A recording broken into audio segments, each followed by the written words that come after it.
बिस्मिल्लाहिर्रहमानिर्रहीम। अस्सलाम वालेकुम नाजरीन, आपको सुनो पाकिस्तान में खुश आमदीद कहते हैं और साथ ही साथ जनाब सुबह बखैर भी। मैं हूँ ज़ैर मलिक और प्रोग्राम में मेरा साथ देंगी माहम साहिद। और आज का प्रोग्राम जनाब फुल ऑफ इंफॉर्मेशन होने वाला है, भरपूर होने वाला है। और आगाज में माहम के पास एक बड़ी इंटरेस्टिंग स्टोरी है, तो मैं चाह रहा था कि माहम उस स्टोरी से आगाज मैंने कहा देखें उज़ैर इतना एनर्जेटिक आया, ऐसी स्टोरी उसको इतनी इंस्पायरिंग लगी है कि उसने नाम भी मेरा खुद ही अनाउंस कर दिया, सब कुछ कर दिया। उसने कहा माहम आप लोगों को वेलकम। मैं चाहता था कि ये स्टोरी आप शुरू करें। जी नाज़रीन, वेरी हैप्पी गुड मॉर्निंग, जुम्मा मुबारक। जुम्मे का दिन है, बाबरकत दिन है, दुआओं में याद रखिएगा, हमारे लिए ज़रूर दुआ कीजिएगा, हम भी आपके लिए दुआ करेंगे। और बड़ी ही दिलचस्प सी खबर प्रोग्राम के आगाज़ में आपके साथ शेयर कर देते। दुबई एयर शो 2025 में दिलचस्प मनाजिर देखने में आए कि भारतीय फ़ज़ाइया के अहलकार पाकिस्तानी पवेलियन पहुंचे और GF-17 थंडर के साथ तस्वीर बनवाते हुए नजर आए।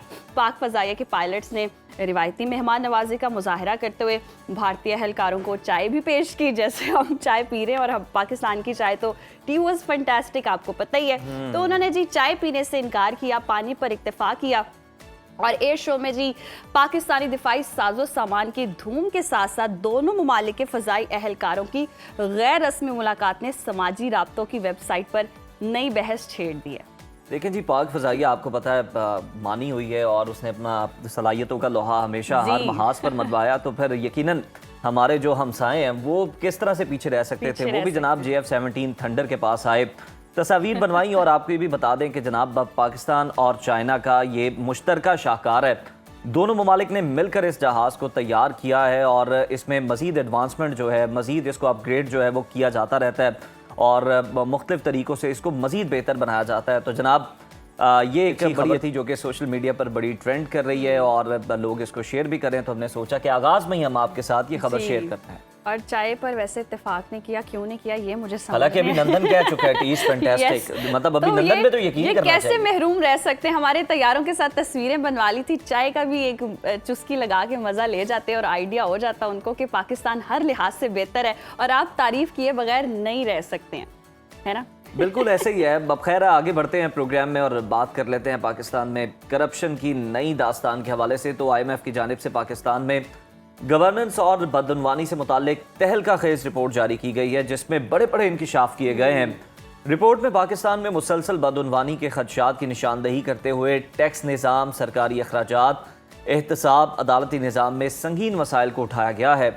रिपोर्ट में इंकिशाफ किया गया है कि पाकिस्तान में करप्शन मुस्तकिल चैलेंज है और सियासी और मौशी अशराफिया सरकारी पॉलिसीज़ पर कब्जा करके मौशी तरक्की में रुकावट डाल रही है। आज आप ना सही मूड्स के साथ खेल रहे हैं, अच्छी खबर सुना के ना, फिर साथ ही आपने पहले रिलैक्स किया आवाम को और फिर आपने ये रिपोर्ट वाला ये भी एक तरह से अच्छी खबर ही है कि निशानदेही होगी है, कम से कम हमें इस्लाह तो करनी चाहिए, इस्लाह अहवाल के लिए शेयर की है। यस, रिपोर्ट की अगर हम बात करें तो यहाँ पर जी ताकतवर या सरकारी इदारे जो गिरोह है वो करप्शन की सबसे ज़्यादा ख़तरनाक शक्ल है।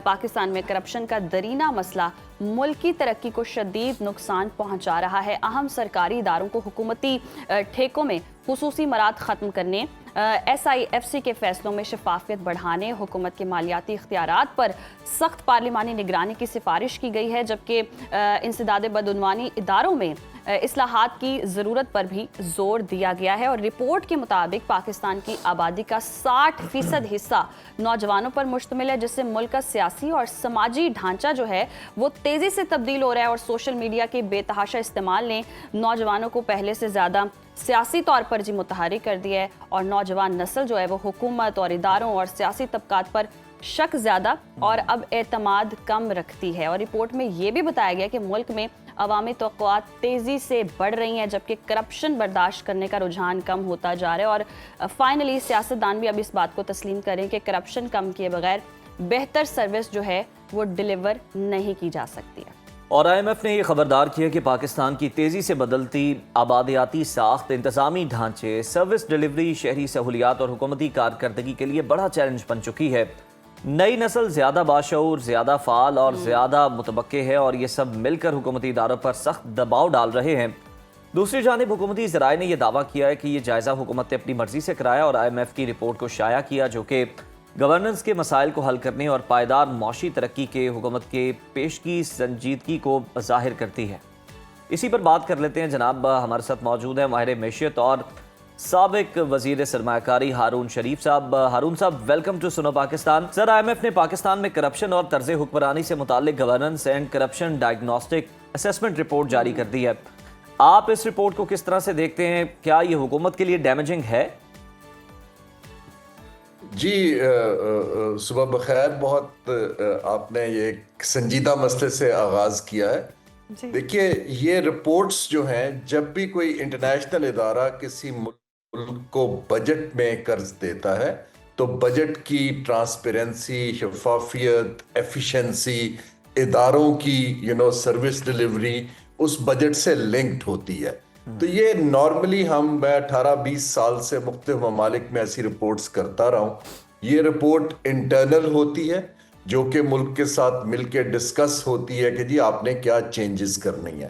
اس دفعہ اس رپورٹ میں اچھی چیز یہ ہے کہ اس کو پبلک کر دیا گیا ہے آئی ایم ایف کے اور ورلڈ بینک کے کہنے پہ. بائی دا وے یہ ورلڈ بینک اور آئی ایم ایف کی جوائنٹ ٹیم نے کی ہے، ریلیز آئی ایم ایف نے کروائی ہے. سو اس رپورٹ کے اندر جب پبلک ڈیبیٹ ہو رہی ہے جیسے کہ ہم بات کر رہے ہیں تو یہ ملک کے لیے اچھا ہے. گورنمنٹ کو اس کو اون کرنا چاہیے کیونکہ رپورٹ جہاں شروع ہوتی ہے وہاں کہتی ہے کہ یہ پاکستان کی حکومت کی ریکویسٹ پر کی جا رہی ہے. تو ایک تو یہ اس رپورٹ کا ڈھانچہ ہے. دوسری چیز ہے کہ یہ جو رپورٹ بتا کیا رہی ہے کہ دیکھیے ہم پاکستان کب سے ایک ہم بائنڈنگ کنسٹرینٹ کہتے ہیں اکنامک گروتھ کو کہ یوتھ آ رہی ہے، گروتھ نہیں ہو رہی ہے. اور ایک بائنڈنگ کنسٹرینٹ یہ ہے کہ ادارے جو ہیں وہ فعال نہیں ہیں، میریٹوکریسی پہ نہیں کام کرتے، لیول پلینگ فیلڈ نہیں دیتے، ایک ایلیٹ کو فائدہ دیتے ہیں باقیوں کو نہیں دیتے ہیں. اور انہوں نے اداروں کی نشاندہی کر کے ایک 15 نکاتی پروگرام دیا ہے کہ ٹائم باؤنڈ کہ آپ اگلے 5 برس میں اس کو امپروو کریں اور 2 سال میں شارٹ ٹرم ٹارگٹس میٹ کریں تاکہ یہ ادارے بہتری کی طرف جائیں. اکنامک آرگومنٹ اس میں یہ ہے کہ کہیں پر بھی دنیا میں جہاں ترقی ہوئی ہے وہاں پر گورنمنٹ اپنے بہت سے فنکشنز پروفیشنل اداروں کو اکنامک مینجمنٹ کے ڈیلیگیٹ کرتی ہے. ہمارے ادارے ہیں، اسٹیٹ بینک ہے، CCP ہے، FBR ہے، SIFC ہے، ریگولیٹری ایجنسیز ہیں، کمپٹیشن کمیشن ہے.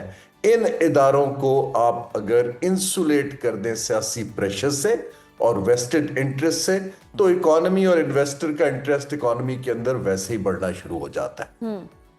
اچھا ہارون صاحب، ہم دیکھتے ہیں کہ حکمران کوئی بھی اقتدار ہو، کوئی بھی دور ہو، دعویٰ یہ کرتے ہیں کہ جی بہت زیادہ معاشی لحاظ سے پاکستان بہتر سمت کی جانب گامزن ہو چکا ہے، بڑی تبدیلی آ چکی ہے، بہت سب کچھ اچھا ہو چکا ہے، اور اس کے باوجود اس طرح کی رپورٹ آنا اور رپورٹ آ کیسے جانا، یہ کیسے پاسبل ہو گیا؟ جی یہ اگریڈ تھا. دیکھیں جب آئی ایم ایف نے 6-8 ماہ پہلے، یہ میں آپ کو طریقہ بتاتا ہوں، یہ ہمارا جو ministry of economic affair division ہے یہ ایک آئی ایم ایف کا اور ورلڈ بینک کا اور انٹرنیشنل اداروں کا ہوتا ہے قرض کا ڈپارٹمنٹ. ایک اس کو ہم کہتے ہیں جو ڈپارٹمنٹ انالیٹیکل اور ریسرچ کی رپورٹس کرتا ہے. اس کو ہم AAA ورک کہتے ہیں. وہ ان سے اگری کرتا ہے کہ جی ہمارا بورڈ کہہ رہا ہے، ہمارے ممبر کہہ رہے ہیں کہ اس ملک کی یہ 5 رپورٹس کرنی ہے. ہم نے پروکیورمنٹ کا جائزہ لینا ہے، ہم نے دیکھنا ہے کہ آپ بجٹ کو کیسے مینج کرتے ہیں، ہم نے دیکھنا ہے کہ آپ کے جو انویسٹرز ہیں ان کے رائٹس پروٹیکٹ ہو رہے ہیں یا ان کے ڈسپیوٹ ریزالو ہو رہے ہیں. تو انہوں نے گورنمنٹ سے ڈسکس کیا. اب یہ گورنمنٹ کے اوپر اور ہمارے ایگزیکٹو ڈائریکٹر کے آفس کے اوپر تھا کہ وہ اس رپورٹ کا کیا سکوپ رکھتے یا کہتے کہ ابھی نہ کریں. لیکن ہم نے اگری کیا کہ آپ یہ رپورٹ کیجئے کیونکہ انہوں نے سجیسٹ کیا کہ جی ہمیں انٹرنل اس کی ضرورت ہے. آئی ایم ایف نے اس میں ایک چیز ایڈ کر دی جیسے میں نے پہلے کہا کہ یہ رپورٹ جب ہوگی تو آپ اس کو ایز اے کنڈیشن پبلک کریں گے تو پھر آپ کی ٹرانچ کی ڈلیوری ہو پائے گی اگلی کی. ہم نے اس کو 4-5 ماہ پبلک نہیں کیا لیکن اب آئی ایم ایف نے اس پہ پریشر بھی ڈالا اور پاکستان کے اندر بھی وائسز ہوں گی کہ جناب اس کے اوپر ڈیبیٹ ہونی چاہیے. That's how this report has gone public. انیوژول تھی جب یہ آئی ایم ایف عام طور پہ کام نہیں کرتا ہے، یہ کام ورلڈ بینک کرتا ہے، ٹرانسپیرنسی انٹرنیشنل کرتی ہے، دوسرے ادارے کرتے ہیں، لیکن یہ کام آئی ایم ایف اور ورلڈ بینک کی ٹیم نے اب کر لیا. پہلے UN بھی ایک سملر رپورٹ دے چکا ہے کوئی آج سے 5-6 سال پہلے. تو رپورٹس تو ہیں. سوال یہ پیدا ہوتا ہے کہ ہماری اشرافیہ اور رولنگ ایلیٹ آیا ڈینائل سے نکل کے ان ایشوز کا حل پیش کرتی ہے یا وہ ڈیفینسو ہو جاتے ہیں پریشر میں آ کے. ان کو اس کا حل پیش کرنا چاہیے اور کہیں سے آغاز کرنا چاہیے کہ لوگوں کو پروفیشنلزم کی طرف لے کر جائیں اور اداروں کو جن سے انویسٹر پیچھے ہٹ رہا ہے ان اداروں کا مائنڈ سیٹ اور ان کی جو ہے کیپیبلٹی اس کو امپروو کریں. بالکل اس رپورٹ کی روشنی میں مزید کچھ ریفارمز کریں, اصلاحات کریں اور بہتری لائیں جس کی نشاندہی کی گئی. ہارون صاحب, اس رپورٹ کے اندر عدالتی نظام کی کمزوریوں کی بھی نشاندہی کی گئی ہے. مطلب کچھ مثالیں تو ہمارے سامنے موجود ہیں, جیسے ایک سابق چیف جسٹس صاحب کا ذکر ہوتا ہے کہ پھر ترک کمپنیوں کی جانب سے وہ معاملہ لے گئے, ہمیں بڑا جرمانہ جو ہے وہ پے کرنا پڑا. ذرا آپ مزید بتائیے گا کہ یہ کس طرح سے عدالتی نظام جو ہے معیشت اور بزنس پر اثر انداز ہو رہا ہوتا ہے؟ دیکھیے, جو معیشت میں آپ کی معیشت, ہماری معیشت اس لیے گرو نہیں کر رہی کہ اس میں ایک تو لوگ انویسٹمنٹ نہیں کر رہے, نئی ٹیکنالوجی نہیں آ رہی, اور جو ادارے ہیں وہ فیسیلیٹیٹ نہیں کر پا رہے ٹائملی مینر میں. اگر میں انویسٹر ہوں, میرا ایک ڈسپیوٹ ہو جاتا ہے اور میں عدالت میں چلا جاتا ہوں تو سال لگ جاتے ہیں اس کو حل ہوتے ہوئے, اور پھر میرے حق میں نہیں ہوتا. اسی طرح کچھ پرائیویٹائزیشن کی ڈیلز تھیں, کچھ اور ہمارے انٹرنیشنل کانٹریکٹ تھے, اس میں عدالتوں نے اپنے نا سمجھی میں تو کہوں گا اپنے اختیارات سے تجاوز کر کے ان کو انویسٹر کانفیڈنس کو ڈیمیج کیا. اب سوال اس کے دو حل ہیں. یہ جو کرنٹ سسٹم ہے عدالتوں کا, اس کے اندر تو اس کو تبدیلی لاتے بہت دیر لگے گی, جیسے بیوروکریسی کو چینج کرنے میں دیر لگتی ہے. باقی ممالک نے انویسٹرز کے لیے اپنی ایک ڈسپیوٹ ریزولوشن کی باڈیز بنائی ہیں جو کہ انٹرنیشنل لا کے انڈر کام کرتی ہیں, لوکل لا کے انڈر نہیں کرتی. دبئی میں بھی ایسے ہی ہوتا ہے, قطر فائنینشیل سینٹر میں بھی ایسے ہی ہوتا ہے, قزاقستان میں بھی ہوتا ہے, چین میں بھی ہوتا ہے, تاکہ باہر کے خاص طور پہ انویسٹر کو یہ سکون ملے کہ جناب میرا جو ایک تو جلدی فیصلہ ہوگا اور جو جج بیٹھا ہوا ہے وہ انٹرنیشنل قانون کے تحت کرے گا. سو ہمیں اس کو آؤٹ آف دا باکس جو دنیا کی بیسٹ پریکٹسز ہیں اس کو سپیڈ اپ کرنا ہے, ورنہ انویسٹرز کے پاس آج کل بہت ڈیسٹینیشنز ہیں. جب میں چیئرمین تھا بورڈ آف انویسٹمنٹ کا, میں نے یہ پروپوزل باقاعدہ پرائم منسٹر کے آفس کو اور اٹارنی جنرل سے ڈسکس کی تھی کہ جی ہمیں اس کو چینج کرنا ہے. پرابلم یہ آتا ہے کہ ایک ہماری جو ایلیٹ ہے بزنس کی بھی, جس نے پیٹرنیج کے اوپر بیوروکریسی اور پالیٹکس سے تعلق بنایا ہوا ہے, وہ نہیں چاہتے کہ سسٹم بدلے کیونکہ وہ ان کے بینیفٹس چلے آ رہے ہیں. اب اس کو توڑنا ایک سیاسی فیصلہ ہے. اس رپورٹ کو یوز ہارون صاحب, آپ نے بینیفٹس کی بات کی ہے اور اس رپورٹ میں بھی یہی انکشاف ہوا ہے کہ جو طاقتور ہیں یا سرکاری ادارے ہیں ان سے جڑے جو گروہ ہیں وہ کرپشن کے لیے سب سے زیادہ خطرہ ہے. تو یہ کن گروہوں کی بات ہو رہی ہے؟ جی, بہت سے سیکٹرز جو کمپیٹیٹیو نہیں ہیں, جیسے شوگر کی انڈسٹری کی بات کی گئی, بالکل ٹھیک ہے. میں تب اکنامک کوارڈینیشن کمیٹی کا ممبر تھا, ہم نے ریزسٹ کیا کہ جی انہوں نے نہ اس کی شوگر کے لیولز کی صحیح آڈٹ کرایا اور ایکسپورٹ کی سبسڈی مانگ رہے ہیں. تو وہ حکومت کے ٹیکس پیئر سے سبسڈی پہ چلتے ہیں, ٹھیکے دیے جاتے ہیں بغیر کمپٹیشن کے کچھ اداروں کو, اور وہ ادارے جو ہیں پھر اچھی ڈیلیور بھی نہیں کرتے, اس میں کمیشن آتے ہیں. اسی طرح جو بہت سی چیزیں ایسینشل کموڈٹیز امپورٹ کرتے ہیں, پروکیورمنٹ کی ٹرانسپیرنسی جو ہے دیٹ از کویسچنیبل. اور یہ بیوروکریسی جو ہے وہ جو پرکس اینڈ پریویلیجز میں جو گورنمنٹ کے لوگ سیاسی کمپنیوں کے بورڈز پر بیٹھتے ہیں, اندر کام کر رہے ہیں, تو اس کی ایک پوری سیریز ہے. اس پہ فیصلہ حکومت نے یہ کرنا ہے کہ جی ہم اگلے 3 سال میں حکومت کمرشل ایکٹیویٹیز سے علیحدہ ہو جائے گی. آپ چاہے پرائیویٹائز کریں یا نہ کریں, لیکن اداروں کو آپ پروفیشنلز کو دے دیجئے, ان کو ٹارگٹس دیجئے. ایسے ہی چین نے کیا ہے, ایسے ہی ویتنام نے کیا ہے, اسی لائن پہ انڈونیشیا گیا ہے. کیونکہ آپ جب تک یہاں سیاسی سینٹرلائز کنٹرول رکھیں گے اور سیاست کے اندر فنڈنگ دینے والوں کا اور سب کا انفلوئنس ہوتا ہے, تو پھر یہ اس کو ہم کرونی کیپٹلزم کہتے ہیں, وہ پروموٹ کر جاتا ہے. اور جو اصل لوگ ہیں جو کاروبار کرنا چاہتے ہیں, آئیڈیاز ہیں, کمپیٹیٹیو ہیں, ان کو نہ قرض ملتا ہے, نہ ٹھیکہ ملتا ہے, نہ ان کو پرمیشن ملتی ہے. ہارون صاحب, آپ بڑی اہم بات کر رہے ہیں کہ سر اداروں کو چلانے کے لیے جو دنیا میں ماڈل ہے, یعنی right man for the right job, لیکن وہ قابل لوگ آ تو جاتے ہیں, لیکن وہ پھر بیوروکریسی ان کو ایسا الجھا دیتی ہے, یا پھر وہ کوئی سیاستدان کچھ ایسے فیصلے ان سے کرواتے ہیں, تو مطلب انہیں اتنی وہ سیاسی سمجھ بوجھ نہیں ہوتی, جس کی وجہ سے وہ پھر خود ہی بدزن ہو کے یا بددل ہو کر وہ چھوڑ کے چلے جاتے ہیں. جی, جب بھی آپ کسی قابل آدمی کو آپریشنل سپیس نہیں دیں گے, وہ آپریٹ نہیں کر پائے گا. यहाँ हमने यही देखना है, वी नीड के बड़ी रिफॉर्म लेट गो करना है, ना कि बड़ी रिफॉर्म है कि सब कुछ मैं खुद करूं। यहाँ पे तो एक जनरल मैनेजर रेलवे लगाया जाता है तो उसकी समरी भी कैबिनेट में वजीर आजम के पास जाती है। दुनिया में हेड हंटिंग फर्म्स हैं जो इन लोगों को मेरिट पे हायर करके अपॉइंट कर देते हैं। देखिए दुनिया बदल गई है और वो टाइम भी गुजर गया है कि जब हम दुनिया की फेवर्स के ऊपर इकोनॉमी को चलाते थे।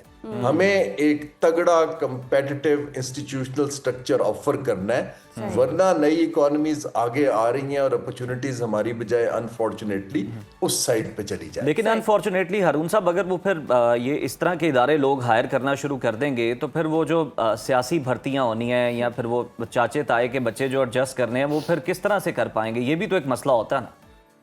देखिए अपने बंदे को जब लगाने की बात आती है तो why only tax payers expense, वहीं पे तो गड़बड़ है। जब एक आप अपना बंदा लगाते हैं मेरिट तोड़ के, आप मिलियंस ऑफ डॉलर्स का नुकसान करते हैं, क्योंकि वो तो फिर सिर्फ कुछ लोगों की खिदमत करता है और उसको समझ भी नहीं होती।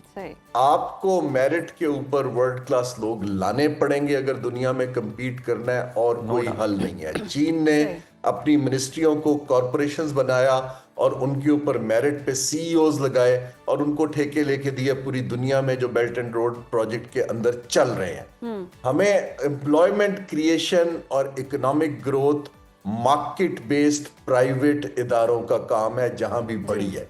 ये गवर्नमेंट का काम नहीं है कि कारोबार करके इकोनॉमी को बढ़ाए और जॉब क्रिएट करे। गवर्नमेंट बल्कि थिन होती जा रही है दुनिया में, जॉब क्रिएशन बाहर हो रही है, लेकिन बाहर होने के लिए हमें जीडीपी ग्रोथ को 7% पे लेके जाना है और वो इन्वेस्टमेंट से आएगी, टेक्नोलॉजी से आएगी, वो कोई कानून बदलने से या हारून साहब, ये जो हम एक दो चीजें देख रहे हैं कि मतलब आप बिल्कुल आपने दुरुस्त निशानदेही की कि गवर्नमेंट्स थिन हो रही हैं। वो बहुत सारी जो जिम्मेदारी उन्होंने बेजा उठाई हुई थी उनसे वो अब दामन छुड़वा रहे हैं। अब देखा जाए तो हम देखें कि चीनी की भी आपने भी बात की, अब उनकी जो कीमतें हैं उसको हुकूमत जो है वो डीरेगुलेट करने जा रही है, यानी हुकूमत का उससे कोई अमल दखल नहीं होगा, ओपन मार्केट में वो जो चाहें वो करें। तो इस तरह की जिम्मेदारियों से निकलना हुकूमत का, क्या ये भी बेनिफिशियल है, अवाम के मफाद में है या नहीं है? जी, अवाम के मफाद में तब होगा जब इंडिपेंडेंट कॉम्पिटेंट रेगुलेटरी फ्रेमवर्क चीनी की और दूसरी सनत को ओवरसी करेगा। देखिए वरना ये मनमानी कीमतों के ऊपर इन्फ्लेशनरी प्रेशर्स भी आएंगे और लोग एक्सप्लॉइट होंगे। लेकिन आपको कुछ फैसले जो आईएमएफ भी कहता है कि अनड्यू किसी सेक्टर को सब्सिडी ना दें। अगर एक चीज मुल्क से बाहर सस्ती मिल रही है और हम महंगी बना के गवर्नमेंट से कहते हैं मेरी चीज सस्ती कर दो, 1-2 साल तो चल सकता है, लेकिन हम इसको हमेशा प्रोटेक्ट नहीं कर सकते। Let these industries die, frankly speaking. पूरी दुनिया में ये हुआ है। अल्लाह ने आपको कुछ चीजों में कंपैरेटिव एडवांटेज दिया है, ज़राअत में दिया है, वैल्यू एडेड टेक्सटाइल में दिया है, आईटी में दिया है, यूथ का डायनेमिक है, स्मॉल स्केल इंजीनियरिंग है। आप अपने विनर्स को पिक करें और गवर्नमेंट के रिसोर्सेज उनके पीछे डालें जहां वो हारून साहब, आप ज़राअत की बात करें, लेकिन अगर हम अपने किसानों को देखें तो वो भी रो रहे हैं, वो भी परेशान है हुकूमती पॉलिसी से। तो फिर मईशत, जैसे कि कहें कि ज़राअत पे बहुत काम करने की ज़रूरत है, किसान कार्ड दिया जा रहा है, ट्रैक्टर दिए जा रहे हैं, बहुत कुछ हुकूमती दावे हम देखते हैं। तो फिर पाकिस्तान का फ्यूचर क्या है ज़राअत के हवाले से या किसी भी शोबे के हवाले से, या कौन सा सेक्टर आप समझते हैं जिस पर काम करने की बहुत ज़्यादा ज़रूरत है, जिस पर इतना काम किया जाए कि पाकिस्तान की मईशत बेहतर हो सके? जी, ये पहली चीज तो ये है कि आप हमारे जो सेक्टर कंपेटिटिव हैं दुनिया में उनको आइडेंटिफाई करके तरजीह बनाया जाए। सही। दूसरी चीज ये है कि उसके पीछे फाइनेंसिंग रखी जाए, ना कि गवर्नमेंट टैक्स पेयर के पैसे से ट्रैक्टर बांटे। वहां पर जैसे ज़री तरक्याती बैंक तकरीबन बंद है, कुछ काम नहीं करता। So you need long term financing के इंस्ट्रूमेंट ताकि उनको कर्ज मिले। जो कमर्शियल बैंक है उनका 65-70% कर्ज गवर्नमेंट खुद ले लेती है। जी बिल्कुल ठीक है। मतलब इस तरह से टैक्स पेयर के पैसे से आप फैसिलिटेट नहीं कर सकते। आप कमर्शियल बैंक्स को भी चाहिए कि गवर्नमेंट खुद उनसे बहुत ज़्यादा लोन ले रही होती है कि वो आम लोगों को, गरीब लोगों को लोन दे और इस तरह से वो फिर अपना सर्कल जो है वो चला सके ताकि मुल्क की तरक्की के अंदर, मुल्क की मईशत के अंदर وہ لوگ بھی زیادہ سے زیادہ اپنا کردار ادا کر سکے. بہت شکریہ آپ کا ہارون شریف صاحب ہمارے ساتھ موجود تھے اور مسائل کے حوالے سے کریں کہ اپنی مراد اور تنخواہیں بڑھانے کی جب بات آتی ہے تو بے جا مراد بھی مل رہی ہوتی ہیں, تنخواہیں بھی مل رہی ہوتی ہیں, لیکن جہاں عوام کو سہولت دینے کی بات آتی ہے وہاں جی تنگی آ جاتی ہے, ملک کی معیشت آ جاتی ہے, سارے مسئلے مسائل آ جاتے ہیں. کثرت رائے بھی ہوتا ہے, اتفاق رائے بھی ہوتا ہے, سب کچھ ہی ہوتا ہے, ہر چیز ہی ہوتی ہے. تو حکومت کو اپنی پالیسیز یقیناً بدلنے کی ضرورت ہے, اور اگر سیاستدان یہ ایکسیپٹ کر رہے ہیں کہ کرپشن کو ختم ہونا چاہیے تو اس پر اور میرا خیال ہے بڑا سنجیدہ طور پر حکومت کو اس رپورٹ کو لینا چاہیے. صرف اس بات کا کریڈٹ نہیں لینا چاہیے کہ جناب دیکھیں ہم کتنے ٹرانسپیرنٹ, ہم کتنے بہادر ہیں کہ ہم نے یہ رپورٹ شائع کرنے کی اجازت دی ہے. آپ کو اس رپورٹ کی روشنی میں کچھ ریفارمز کرنے کی ضرورت ہے, بہتری لانے کی ضرورت ہے. جن جن چیزوں کی نشاندہی کی گئی ہے, جن سیکٹرز کی, آپ ان میں بہتری لائیں تاکہ جو کرپشن ہے اس کا خاتمہ ہو سکے اور ملک جو ہے وہ ترقی یافتہ ممالک کے صف میں کہیں تو کھڑا ہو. یس, ایٹ لیسٹ یہ کریڈٹ جاتا ہے. خوشی کی بات یہ کہ رپورٹ منظر عام پر آ گئی ہے. ایک اور بھی خبر ہے جو منظر عام پر آئی ہے, وہ بہت ہی دلچسپ ہے, بڑی زبردست ہے. پاکستان کرکٹ ٹیم کے سابق کپتان یونس خان موسیقی کے بھی کپتان نکلے ہیں. سوشل میڈیا پر ان کی ایک ویڈیو تیزی سے وائرل ہو رہی ہے جس میں وہ گانا گاتے نظر آ رہے ہیں اور اپنی آواز کا جادو جگا رہے ہیں. سابق فاسٹ بالر عمر گل نے یونس خان کی گائیکی کی ویڈیو شیئر کی ہے جس میں انہیں بالی ووڈ کا گانا میرے دوست قصہ یہ کیا ہو گیا, سنا ہے کہ تو بے وفا ہو گیا گاتے دیکھا جا سکتا ہے. گانے کے دوران یونس خان سے بول میں تھوڑی غلطی بھی ہوئی, معمولی سی, جس پر وہ خود بھی مسکرائے اور وہاں موجود جو افراد تھے ان کی بھی ہنسی نہیں روک سکی. عمر گل نے ویڈیو کے کیپشن میں لکھا کہ جب ایک لیجنڈ اپنی چھپی ہوئی صلاحیت دکھائے تو فوراً ریکارڈ بٹن دبانا بنتا ہے. یونس خان تو ہمیشہ ہی حیران کرتے ہیں اور ذرائع کے مطابق سابق کرکٹر ان دنوں ہیوسٹن میں ایک لیگ کے سلسلے میں موجود ہیں اور ٹیم ڈنر کے دوران یونس خان نے گانا گا کر محفل ہی لوٹ لی. سوشل میڈیا پر وائرل اس ویڈیو میں مداحوں کی جانب سے یونس خان کی آواز اور گائیکی کی بھرپور تعریف کی جا رہی ہے. میں نے تو سنا ہے, بڑا اچھا لگا. یعنی کہ یونس خان بھی محفوظ نہیں رہے بے وفاؤں سے. اور یہ دیکھیں نا, ان کی زندہ دلی کا ثبوت ہے, اور ان کے جو دوسرے لوگ وہاں پہ سامنے بیٹھے ہوئے سامعین جو نظر نہیں آ سکے وہ کتنا انجوائے کر رہے ہیں. آپ دیکھ رہے ہیں کہہ کے بلند ہو رہے ہیں. تو آپ کو ذرا کمفرٹ زون سے نکلنا چاہیے.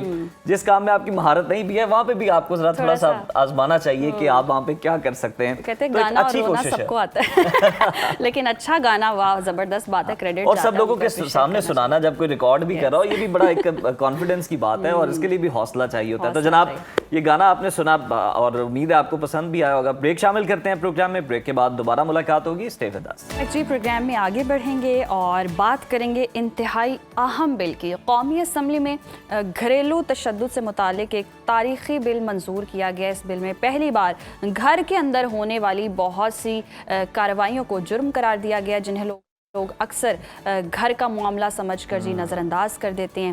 یہ بل پیپلز پارٹی کی رکن قومی اسمبلی شرمیلا فاروقی نے پیش کیا تھا اور اس کا مقصد یہ ہے کہ گھر کے اندر ہر فرد کو عزت, تحفظ اور بنیادی حقوق دیے جائیں. بل کے مطابق بیوی, بچوں یا گھر میں رہنے والے کسی بھی فرد کو گالی دینا, انسلٹ کرنا, ذہنی طور پر تنگ کرنا اب جرم ہوگا. بزرگوں, معذور افراد یا گھر میں رہنے والے کسی بھی شخص کا پیچھا کرنا, ہراساں کرنا یا پھر ان کی پرائیویسی کو مجروح کرنا بھی قابل سزا جرم ہے. بیوی کو اس کی مرضی کے خلاف گھر میں کسی دوسرے شخص, دیگر فیملی وغیرہ کے ساتھ رکھنا جرم ہوگا. جیسے جسمانی تکلیف پہنچانے کی دھمکی دینا, جھوٹے الزامات لگانا یا گھر والوں کا خیال نہ رکھنا بھی اب قانون کی نظر میں قابل گرفت ہے. بل میں جنسی اور معاشی استحصال کو بھی باقاعدہ طور پر جرم کے طور پر شامل کیا گیا اور قومی اسمبلی میں بل کی منظوری کے بعد اب سینٹ میں پیش کیا جائے گا. یہ پاکستان میں گھریلو تشدد کے خلاف ایک بڑا اور اہم قدم سمجھا جا رہا ہے. دوسری جانب سپریم کورٹ نے بیوی کو اس کی ضروریات کے مطابق مکمل نان و نفقہ فراہم کرنا شوہر پر لازم قرار دے دیا ہے. عدالت عظمیٰ نے واضح کیا ہے کہ اگر شوہر نان و نفقہ کی ادائیگی میں مسلسل کوتاہی کرتا ہے تو گزشتہ مدت کے واجبات بھی وصول کیے جا سکتے ہیں, بشرط یہ کہ دعویٰ 6 سال کی قانونی مدت میں دائر کیا گیا ہو. عدالت کے مطابق نان و نفقہ ہر ماہ واجب الادا ہوتا ہے اور اس کی عدم ادائیگی پر شوہر پر قرض کے مترادف ہے جسے وہ ہر صورت ادا کرنے کا پابند ہے. یہ فیصلے اور قوانین گھریلو تشدد کے خلاف اور نان و نفقہ سے متعلق کتنے مؤثر ثابت ہو سکتے ہیں اسی پر بات کر لیتے ہیں. ہمارے ساتھ موجود ہیں ہمارے مہمان ہیں اور ماہر قانون طیبہ عباسی جنہوں نے ہمیں جوائن کیا ہے. طیبہ بہت شکریہ آپ کے وقت کا. سب سے پہلے تو آپ سے ہم یہ جاننا چاہیں گے کہ پہلی بار گھر کے اندر ہونے والے جرم کی نشاندہی بھی ہوئی اور اس کو باقاعدہ طور پر جرم قرار بھی دیا گیا ہے. یہ بل کتنی اہمیت کا حامل ہے, آپ کیا سمجھتی ہیں؟ السلام علیکم جی. Thank you so much for inviting me on this a very crucial topic. سب سے پہلے میں ایک چیز کلیریفائی کرنا چاہتی ہوں صبح آپ کے بہت سارے ویورز کے لیے کہ اس طرح کا ایک لا آلریڈی پاکستان میں موجود بھی ہے. آپ کو یاد ہوگا کچھ سال پہلے ایک لا آیا تھا وومن پروٹیکشن ایکٹ کے نام سے, اور جس پہ بڑا سارا شور بھی ہوا تھا کہ اب مرد کو کڑے پہنا دیے جائیں گے اگر وہ گھر کے نزدیک آئے گا, اور اس کو کڑا ڈال دیا جائے گا, اور اس طرح کے بہت سارے ایشوز آئے تھے جس پہ ہمارے ریلیجیس سیکٹر نے بہت زیادہ اس کو ہائی لائٹ بھی کیا تھا, اور اس کے بعد وہ لا کچھ عرصے کے لیے روک دیا گئی تھی اس کی امپلیمنٹیشن. تو وہ پہلا ایک امید کا ایک جھونکا تھا جو لا پاکستان میں آیا وومن پروٹیکشن کے تحت. اس میں فرسٹ ٹائم ہراسمنٹ جو ڈومیسٹک وائلنس ہے اور جو ہراسمنٹ ہے اس کو ڈال دیا گیا تھا اس لا کے اندر. And this was the first initiative. اس بات پہ میں پیپلز پارٹی کو ہمیشہ کریڈٹ دیتی ہوں کہ جو نئے لاز ہیں جو پاکستان میں جتنے بہترین لاز ہیں ان کا آپ جتنی بھی ہسٹری اٹھا کے دیکھیں, اور جو اس طرح کے وومن رائٹس کے حوالے سے وہ پیپلز پارٹی نے موسٹلی بلز پٹ کیے ہوئے ہیں. تو سندھ میں پہلے سب سے یہ لا آیا. اس سے پہلے ہوتا یہ تھا کہ ہمارے ہاں جب بھی خواتین جو فیملی میرج میں ہوتی تھیں, جو جن کی میرج انٹیکٹ ہوتی تھی, انہیں اگر ہسبینڈ کی طرف سے تشدد بھی کیا جاتا تھا نا, تو میں نے بہت سارے کیسز, کیونکہ میں فیملی لا میں ہی میری ایکسپرٹیز بھی ہیں, تو ہوتا یہ تھا کہ اس کو کبھی کمپلینٹ کے لیے تھانے بھیج دیا جائے تو آگے سے پولیس کہتی تھی کہ یہ تو میاں بیوی کا معاملہ ہے جی, وہ بیوی کوئی ہڈی تو نہیں ٹوٹی نا, کوئی دیکھو نا کوئی ایسا کوئی گولی شولی تو نہیں لگی نا, اس لیے جاؤ جا کے تو راضی نامہ کر لو, اس پہ کوئی قانون نہیں وہ کرتا. تو یہ ہمارے لیے بھی میرے 17-18 سالوں کی پریکٹس میں میری بہت بڑی امید تھی کہ وومن پروٹیکشن ایکٹ کی صورت میں ایک لا آیا تھا. لیکن انفارچونیٹلی بہت سارے لوگوں کو اس لا کے بارے میں نہیں پتا, بیکاز اس لا کو اس وقت بھی دبا دیا گیا تھا اور اس کی امپلیمنٹیشن اس طرح نہیں کی گئی. آج بھی وہ لا پنجاب میں موجود ہے اور وہ اس کی امپلیمنٹیشن تو خیر کی جا رہی ہے, لیکن اس کا پریکٹیکلی جو امپلیمنٹیشن جو ایجنسیز بننی تھی, جو اتھارٹی بننی تھی, اس نے اس طرح ورکنگ نہیں کی یا ان کو اس طرح ورکنگ نہیں کرنے دی گئی. سو اینی میرا ہمیشہ سے ایک سٹانس رہتا ہے, وہ یہ ہوتا ہے کہ پاکستان میں لاز کی کمی نہیں ہے, پاکستان میں امپلیمنٹیشن کی کمی ہے, اس ول پاور کی کمی ہے جس نے یہ لاز امپلیمنٹ کرنے ہیں. بیکاز دیکھیں آپ کے ہاں ہمارے ہاں وہی لوگ, وہی مرد, وہی سوسائٹی کے سیگمنٹس پھر رہے ہوتے ہیں, ہمارے آس پاس لوگ جو جن کے لیے ایک جج ہے اس کے گھر میں اگر ڈومیسٹک طیبہ صاحبہ بالکل درست فرمایا آپ نے کہ امپلیمنٹیشن کی کمی ہے.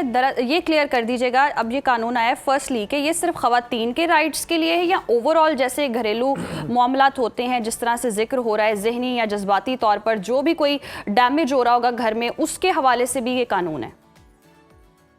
دیکھیں یہ لا تو بہت سارے سیگمنٹس کو کور کر رہا ہے, اور یہ لا ابھی تو خیر اس کو ابھی سینٹ میں بھی جانا ہے, ابھی تو یہ قومی اسمبلی سے پاس ہوا اور اللہ کرے وہاں سے بھی پاس ہو جائے.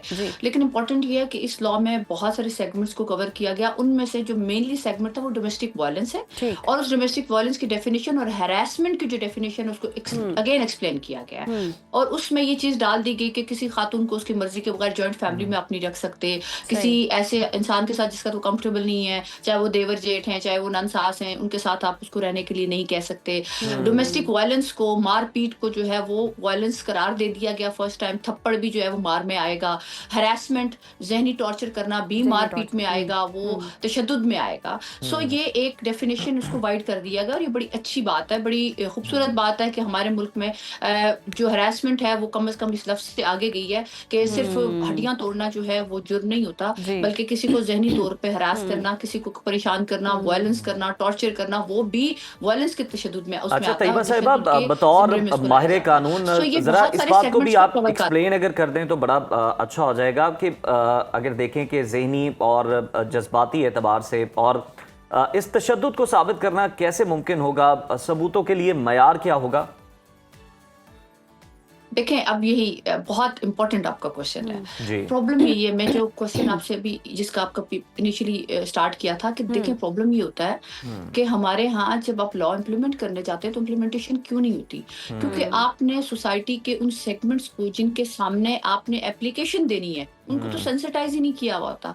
थाने में एक एसएचओ बैठा हुआ है, उसको जाके आप एप्लीकेशन देंगे, वो कहेगा बीबी थप्पड़ मारना केड़ा जुर्म है, वो चूंकि खुद बीवी को रोज मारता होगा, उसने कौन सा इसको वायलेंस समझ लेना है। सो अच्छा, जो जज बैठा होगा, हो सकता है उसकी खुद बीवी से लड़ाई चल रही हो, आप उसके सामने एप्लीकेशन दे देंगे और वो कहेगा बीबी जाओ, इतनी छोटी छोटी बातों पे इतने इश्यूज नहीं बनाते। कि मैं वो बातें बता रही हूँ जो प्रैक्टिकली हम रोज देखते हैं। सो प्रॉब्लम ये नहीं है कि लॉ क्या बनाया गया, प्रॉब्लम ये है कि लॉ की इम्प्लीमेंटेशन कैसे करवाएंगे। तो तैयबा साहिबा, फिर उसके लिए आप ये नहीं समझती कि ये भी जहाँ पर आप कानून साजी कर रहे हैं तो ये भी ऐड कर लिया जाए इम्प्लीमेंटेशन के लिए कि अगर कोई मजाज अफसर चाहे कोई भी है, वो इतने टाइम फ्रेम के अंदर अगर इस पे कोई मौसर कार्रवाई नहीं करता तो फिर उसको भी सजा हो सकती है। इसकी भी बहुत ज्यादा जरूरत नहीं है। देखें प्रॉब्लम ये है, अगेन मैं आपको ये कह रही हूँ ना कि हम सोसाइटी को खुश करने के लिए रोज कानून बना देते हैं। कानून बहुत सारे मौजूद हैं। मैं आपको आप कहें तो अभी लिस्ट ऑफ लॉज दे सकती हूँ जिसमें औरतों के rights, women rights, violence, inheritance, बहुत सारे इस पे 1.5 लॉज पड़े हैं। सिर्फ इम्प्लीमेंटेशन और वो ये सेगमेंट क्यों नहीं डालते उसके अंदर? हर लॉ के अंदर ये क्यों चीज नहीं है? बिकॉज लॉ ऑलरेडी कहता है कि एक अफसर जो एसएचओ बैठा हुआ है या एसपी बैठा हुआ है या सब इंस्पेक्टर बैठा हुआ है, वो बाउंड है बाय लॉ कि उसके पास कंप्लेंट आए एज पर लॉ तो उसको एंटरटेन करे। बट वो चूंकि सोसाइटी का वो सेगमेंट है जो खुद एक मर्द बन के बैठा हुआ है या वो खुद किसी उस तरह की चीजों में इन्वॉल्व है, तो वो तो शायद खुद इस चीज को बुराई नहीं समझता। आपने पहले उसको बाय लॉ बाउंड करना है और फिर उसके बाद देखें लॉ के साथ साथ उसको सेंसिटाइज करना है। चाहे वो जज है, चाहे वो इम्प्लीमेंटिंग अथॉरिटी में पुलिस आती है, कोर्ट्स आती हैं, आपकी सोसाइटी का कोई भी सेगमेंट आता है, आपने उनको सेंसिटाइज करना है कि भाई ये जुर्म है। एक औरत को थप्पड़ मारना, बिल्कुल दुरुस्त फरमाया तैयबा साहिबा आपने। और दुनिया का कोई कानून भी ये अलाउ नहीं करता कि किसी को भी हार्म आप पहुंचाएं किसी भी तरीके से। और अगर पाकिस्तान में हम बात करें तो इम्प्लीमेंटेशन का तो बहुत ही बड़ा मसला है ये, तो फिर ओवरऑल सोसाइटी का मसला है। सोसाइटी का माइंडसेट कैसे चेंज किया जा सकता है? अगर एक औरत वर्बली हरास हो रही है या जहनी तौर पर वो दबाव का शिकार है और वो किसी को आकर बताती है या कंप्लेन करती है, वो आगे से कहता है नजर ही नहीं आ रहा, कोई तशद्दुद का निशान ही नहीं है, तुम जहनी दबाव का शिकार हो जाओ, अपना इलाज करवाओ, तो फिर ये कैसे पॉसिबल हो सकता है कि इंप्लीमेंटेशन हो सके? फर्दन इतना डेटा कलेक्ट कहां से किया जाएगा? अब देखें फर्दन डाटा की जरूरत ही नहीं है। मैंने आपसे कहा ना कि इसमें विल पावर की जरूरत है। आप वाकई कुछ करना चाहते हैं, इसकी जरूरत है। लेकिन चूंकि आपकी मेल डोमिनेटिंग सोसाइटी है जहाँ पे इस तरह के इश्यूज को, और फिर अनफॉर्चुनेटली हमारा रिलीजियस सेगमेंट उसको एक्सप्लॉइट करने आ जाता है जब भी कोई कानून बनता है। तो वो तो समझते हैं ना कि वो तीले से मारे या डंडे से मारे, वो कहते हैं बीवी को मारना भी जायज़ है और मारने की हद तक जायज़। वो अगर फतवे देते हैं तो आप ये समझे कि वो डोमेस्टिक वायलेंस और ये गाली गलोच और ये जो ज़हनी तशद्दुद और ये इस चीज़ की डेफिनेशन को तो वो मानते ही नहीं है। तो आप उनको इम्प्लीमेंट सोसाइटी को ओवरऑल चेंज करने के लिए आपको डंडा ही चाहिए। आपको ये चाहिए कि आप लॉ ऐसे सख्त बनाएं कि उनके इम्प्लीमेंटेशन को इंश्योर करें। और सेकेंडली उन लॉ के अंदर लिखें कि जो नहीं इसको इम्प्लीमेंट करेगा, जो इदारा रेलिवेंट ये सेगमेंट है जिसने करना है, नहीं करेगा तो हम ये उसके खिलाफ कार्रवाई करेंगे। ये कोर्ट्स बनाते स्पेसिफिकली जो इस लॉ को एंटरटेन करेंगी। ये आप थाने जो हैं वो डोमेस्टिक वायलेंस के हवाले से उनका एक सेगमेंट बना दें कि फलां जगह पे आपकी कंप्लेंट फाइल होगी, फलां कोर्ट में आपकी पिटीशन फाइल होगी, आप इस पे डिप्यूट करते हैं और जो नहीं सुनेगा उसके लिए फलां फोरम है, वो वहां पे जा सकते हैं। ये तरीका है। कोई कार्रवाई मतलब ऊपर से मैं बार बार कह रही हूँ कि सेंसिटाइजेशन बहुत जरूरी है। बिल्कुल सेंसिटाइजेशन बहुत जरूरी है। तैयबा साहिबा, आप चूंकि बहुत सारे केसेस डेली की बुनियाद पर देखती हैं, आपके मतलब खुद भी लोग आते हैं आपके पास अपने मसले लेकर, अदालतों में भी आप देख रही होती हैं। अब लेकिन हम देखते हैं कि हमारे मुल्क में बहुत सारे कवानीन हैं जिनका गलत इस्तेमाल भी किया जाता है। इस कानून को अगर हम देखें स्पेसिफिकली कि क्या मुस्तकबिल में जब ये सेनेट से भी पास हो जाता है तो क्या इसके गलत इस्तेमाल का कोई इम्कान मौजूद है? मसलन अगर कोई झूठा इल्ज़ाम लगाए तो उसके लिए क्या हिफाजती मैकेनिज्म है, किस तरह से उसको प्रोटेक्ट किया जा सकता है, और फिर जो झूठा इल्ज़ाम लगा रहा है उसको क्या सज़ा हो सकती है? अच्छा, एक तो पहली बात ये कि अगर हम इस बिल की बात कर रहे हैं तो उसके अंदर आपको झूठे इल्ज़ाम की तो बहुत कम कंडीशन नजर आएगी। उसकी रीज़न ये है कि एक औरत अगर बहुत ज़्यादा ज़हनी तशद्दुद का शिकार है और वो आके कहती है मैंने शौहर के साथ किसी सूरत नहीं रहना और ये इसने मुझे थप्पड़ मारा है, तो उस पर वो अगर वो आके कहती है कि मुझे इस तरह टॉर्चर करता है कि मुझे इसने बाउंड किया हुआ है कि तुम जाके देवरों के साथ ही रहोगी, अपनी नंद बाबियों के साथ ही रहोगी, तो इसमें तो झूठे इल्ज़ाम वाली बात ही नहीं है। वो तो एक फैक्चुअली प्रूव हो जाएगा कि ये रहती है नहीं रहती, इसको शौहर ने थप्पड़ मारा नहीं मारा, ये इसमें कोई ऐसी सूरत, या घर का कोई मुलाजिम है डोमेस्टिक वायलेंस का शिकार हो रहा है, या किसी बेटे ने बाप को तशद्दुद का शिकार किया है, तो क्या वो बाप जाके उसमें थाने में झूठ बोलेगा या एप्लीकेशन देते हुए झूठ बोलेगा कि नहीं मुझे वाकई नहीं मारा, और मुझे झूठा कहेगा कि मुझे मारा और वाकई उसको नहीं मारा गया होता। सो इस लॉ के अंदर तो खैर आपको मिस यूज का बहुत कम चांस नजर आएंगे। ओवरऑल आप ठीक कह रहे हैं, लॉ में हमेशा गुंजाइश होती है। देखें जहाँ पे प्रोज एंड कॉन्स तो दोनों तरफ होते हैं ना, जहाँ पे कोई सच बोल रहा होता है तो वहाँ कहीं झूठ की आड़ में बहुत सारे लोग उस चीज का मिसयूज करते हैं।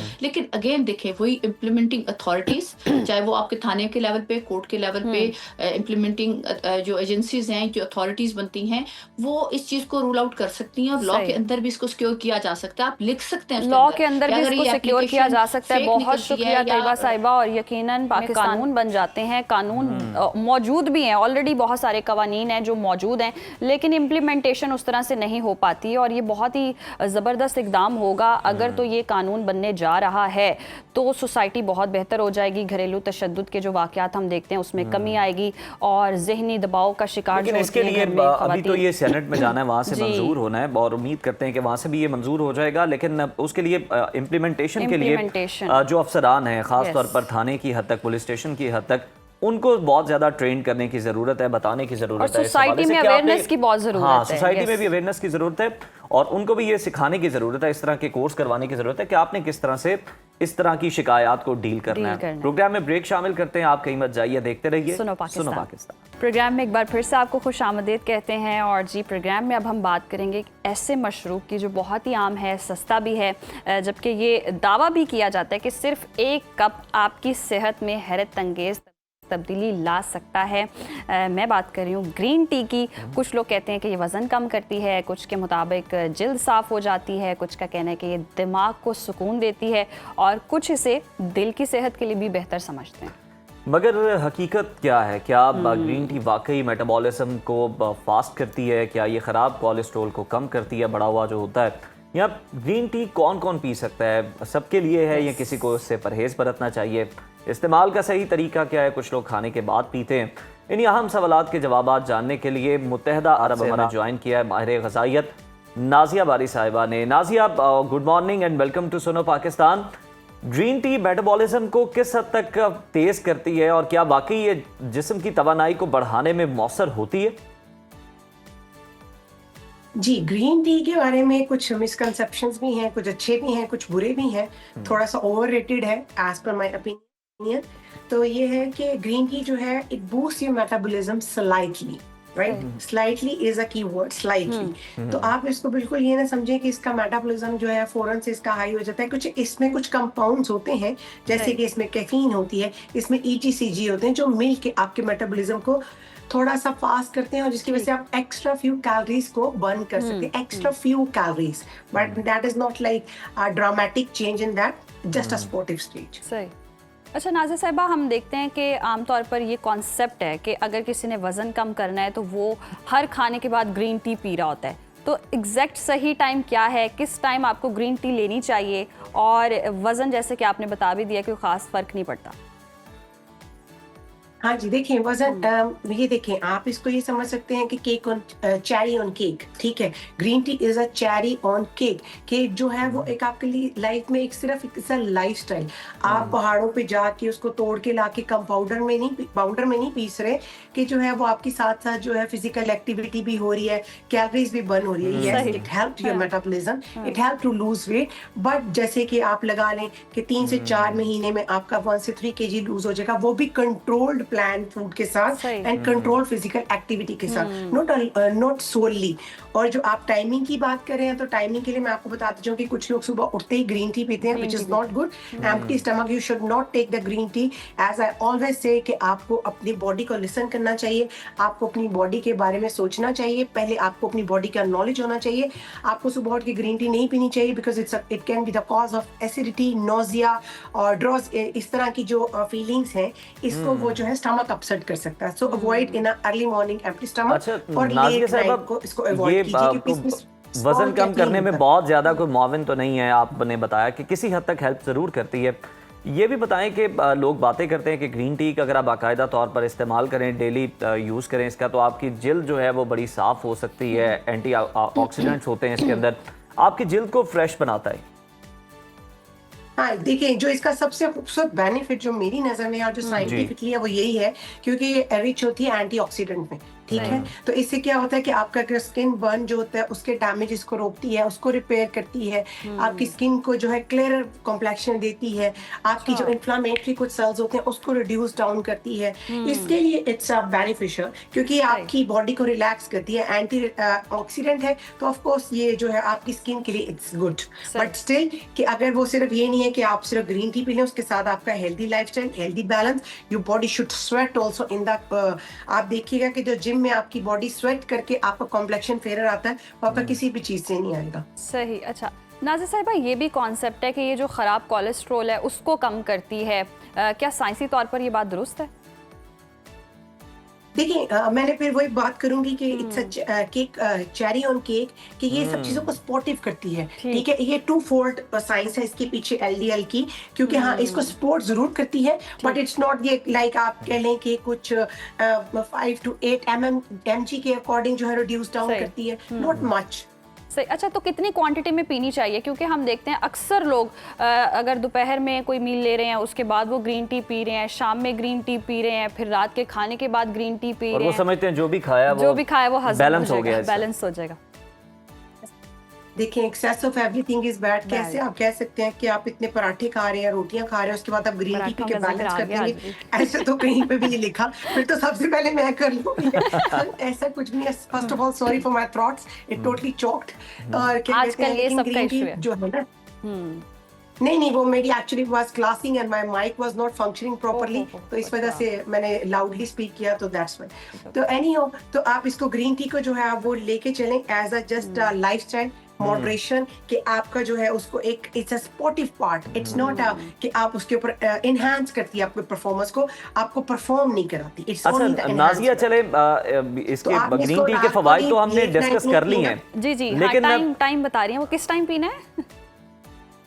لیٹ نائٹ نہیں اس کو پیتے، کیونکہ اسمال اماؤنٹ آف کیفین ہے اس میں۔ اگر آپ کو گرین ٹی بہت پسند ہے تو آپ ڈی کیفین گرین ٹی لے لیجیے، لیکن for me as a specialist I only can suggest 2 to 3 cup maximum in a day. 2-3 cup دن میں کافی ہوتے ہیں، بہت ہوتے ہیں۔ اچھا نازیہ، آپ کہتی ہیں کہ یہ کوئی بہت زیادہ آپ کو ہیلدی رہنے میں بہت زیادہ سپورٹ نہیں کر رہا ہوتا، ہاں تھوڑا بہت کسی حد تک، لیکن جس طرح سپر فوڈز کی بات ہوتی ہے، سپر ڈرنکس کی بھی بات ہوتی ہے، اور اس میں جناب بلیک کافی کا ہم بڑا ذکر سنتے ہیں، اور اس کے علاوہ کچھ کہوے بھی ہیں، تو آپ ہمیں بتائیے گا کیا بہتر ہیں؟ کہوے بہتر ہیں، بلیک کافی بہتر ہے، اور کس طرح سے آپ کی جو ہیلتھ ہے وہ اس کو بہتر رکھتی ہے؟ دیکھیں اگر آپ بلیک کافی کی رسک کی بات کرتے ہیں تو بلیک کافی میرے نزدیک جو ہے وہ اسٹرینتھ ہے، and green tea is like stability. اگر آپ کو فکس فوراً چاہیے تو you go for the black coffee, I am a black coffee person. اگر آپ اس میں نے پہلے بھی آپ کے انٹرویو میں بتایا تھا کہ اگر آپ اس میں کچھ ڈراپس آرگینک کوکونٹ آئل ڈال کے پیتے ہیں early morning, it boost your metabolism very good, آپ کی اسکن اچھی ہوتی ہے، آپ کو 3-4 گھنٹے اس سے بھوک نہیں لگتی، دیٹس ویری گڈ۔ اور جو گرین ٹی ہے it's anti relaxant kind of and antioxidant. اگر آپ میری چوائس کی بات کرتے ہیں تو I go for the black coffee and the hibiscus tea, جو کہ مجھے زیادہ ریلیکس کرتی ہے، زیادہ میرے لیے ایک ریفریشنگ ہے۔ Night time I take 1 cup of the hibiscus tea, this is my style.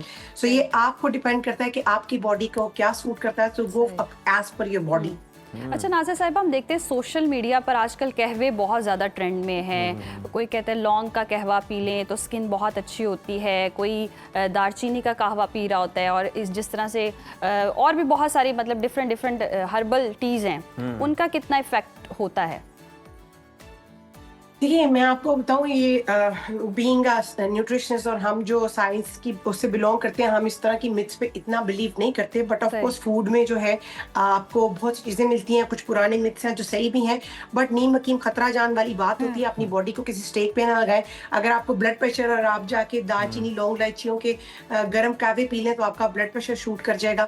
So please be very vigilant کہ آپ جو بھی لیتے ہیں تھاٹ فل فوڈ لیجیے، ماڈریشن میں لیجیے، اور آپ کی جو جی پی یا جو بھی آپ کا ایکسپرٹ ہے اس کی اس سے لیجیے۔ اگر آپ قہووں کی بات کرتے ہیں تو اس سے بہتر ہے کہ اگر آپ اتنا دماغ آپ اپنی فزیکل ایکٹیویٹی پہ اور اپنی سینسیبل فوڈ اس پہ لگا لیجیے، اور 1 کپ آپ گرین ٹی یا ہبسکس لیجیے، ماڈریشن میں کام کیجیے، تو آپ کے سارے مسئلے خود ہی ٹھیک ہو جائیں گے۔ सही, अच्छा जबरदस्त। नाज़िया साहब, अब हम ये भी देखते हैं कि जो बॉयज़ हैं ख़ास तौर पर दुम्बे जब खाते हैं जाके इस तरह के, और फिर उसके बाद आपको पता है पेशावरी कहवे भी वहाँ पे उन होटल्स पे सर्व होते हैं, तो लोग बहुत ज़्यादा शौक से पीते हैं, अच्छे भी होते हैं और ये समझते हैं कि डाइजेशन के लिए बहुत ज़्यादा अच्छे हैं, बहुत हेल्पफुल हैं। तो उनके क्या फ़वाइद हैं उन कावों के? क्या वाकई जो उसके बारे में लोग सोचते हैं उतना वो काम भी करते हैं, उतना आपको फ़ायदा भी दे रहे होते हैं आपकी बॉडी को, या नहीं? देखिए, एक तो ये कि मैं I am not against of पाए, चपली, कबाब एंड ऑल दैट स्टफ, क्योंकि ये सब हाई प्रोटीन है और हाई प्रोटीन की फूड से मैं कभी जो है वो डिसएग्री नहीं करती। It's very good for your bones also, very good for your strength also. इस पे आप बल्कि जो बोन ब्रॉथ है इसके ऊपर आप एक इंटरव्यू कर सकते हैं, that is a very good topic actually. और दूसरी बात ये कहवे जो है it's all your brain game. आपका जो माइंड है, आपकी बॉडी है, यहाँ से कंट्रोल होती है। आप जो सोचेंगे, जैसा फील करेंगे, वही चीजें आप अट्रैक्ट करते हैं। अगर आपको उस टाइम सेटिस्फेक्शन हो रही है तो गो फॉर दैट। हाँ, जो हॉट वाटर है उससे आपको जरूर फर्क पड़ता है, आप थोड़ा सा लाइट फील करते हैं। अगर उसके बाद आप कोई कहवा ले रहे हैं, इट्स फाइन, लेकिन फिर उससे मॉडरेशन में आप फूड लीजिए, मॉडरेशन में आप एक्टिविटी कीजिए, उसके बाद आप कहवे भी ले लीजिए, कोई मसला नहीं। आजकल सर्दियां हैं, सर्दियों में you can enjoy your food, you can enjoy your soup, you can enjoy soup को आप अच्छे तरीके से लीजिए। नाज़िया साहिबा, एज ए न्यूट्रिशनिस्ट आप क्या सजेस्ट करेंगी? ब्लैक कॉफी का भी जिक्र हो गया, कहवों का भी जिक्र हो गया, ग्रीन टी का भी जिक्र हो गया, सबसे बेहतर चीज कौन सी है जिसका इंटेक करना चाहिए? पानी, लेमन वाटर। पानी का ये तो वही वाली बात है कि सांस लें बस। हाँ, सांस से पानी पिए, लेमन वाटर पिए, कोकोनट वाटर पिए, हिबिस्कस टी पिए, ब्लैक कॉफी का कप ले लीजिए, ग्रीन टी का लीजिए, बट एक्सेसिव मत होइए ना किसी भी चीज को लेके। जो भी आपको सूट करता है अपनी बॉडी के मुताबिक आप वो लीजिए। इसमें कोई आजकल जैसे मौसम अच्छा, अगर आप हेल्दी सूप लेते हैं रात को, उसमें आप ज्यादा सोया सॉस ना डालें, उसमें आप थोड़ा सा बाकी चीजें डाल के, इट्स अ वेरी हेल्दी। उसमें वेजिटेबल्स है, उसमें आपका प्रोटीन है, it's good for night time. एक तो डाइट का डाइट हो जाएगा, और दूसरा आप उसमें बहुत भी ज्यादा तो उसमें आप थोड़े से व्हीट के या किसी भी तरह के जो स्पैगेटीज वगैरह या नूडल्स वगैरह मिलते हैं, वो थोड़ी सी क्वांटिटी में 2-4 डाल लें, ताकि आपको उसका फ्लेवर भी अच्छा आ जाएगा। ठीक है, बहुत शुक्रिया आपका नाज़िया बारी साहिबा। और ये डिबेट तो अपनी जगह मौजूद है कि सर्द मौसम में हॉट फ्लूइड्स में से कौन सी चीज आपके लिए बेहतर है? ग्रीन टी है, ब्लैक कॉफी है, कावे है? आप इसमें से क्या? मैं कावे पसंद करता हूँ। अगर मुझे कोई कहे चाय, कॉफी या कहवा, तो मैं कहूँगा कहवा। अच्छा कहवा। यस, कहवा बहुत, और इतने सारे लोग कहवा पीते हैं और बहुत ट्रेंड है और इससे बड़ा फायदा भी होता है। तो मैं भी कहवा ही पी, और मैं टर्किश कहवा पीना चाहूँ। तो जरा कड़वा होता है जो असल वाला है। यहाँ वक्त है ब्रेक का, देखते रहिए Suno Pakistan. Welcome back after the break नाजरीन। और अब वक्त हुआ चाहता है प्रोग्राम में ये जानने का कि मुल्क भर में दर्जा हरारत कितना और कहाँ कैसा मौसम मैंने कहा कहाँ क्या कैसा मौसम रहेगा जी। आइए जानते हैं और देखते हैं कि ओवरऑल पूरे मुल्क में मुख्तलिफ शहरों में क्या होने जा रहा है मौसम के हवाले से।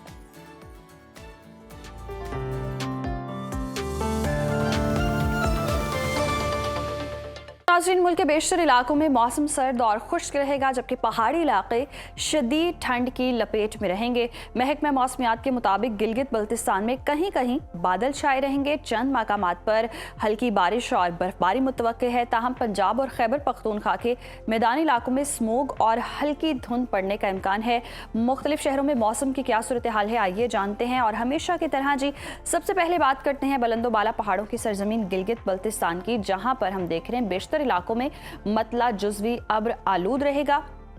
गिलगित के टेम्परेचर की बात करें तो यहाँ पर हम देख रहे हैं ज़्यादा से ज़्यादा दर्जा हरारत 13 और कम से कम 1 डिग्री रहने का इम्कान है, जबकि स्कर्दू में मैक्सिमम टेम्परेचर है 7 और मिनिमम -6 डिग्री रहने की तवक्को है। महकमा मौसमियात के मुताबिक आइंदा 24 घंटों के दौरान गिलगित बल्तिस्तान में हल्की बारिश और बर्फबारी का इम्कान है।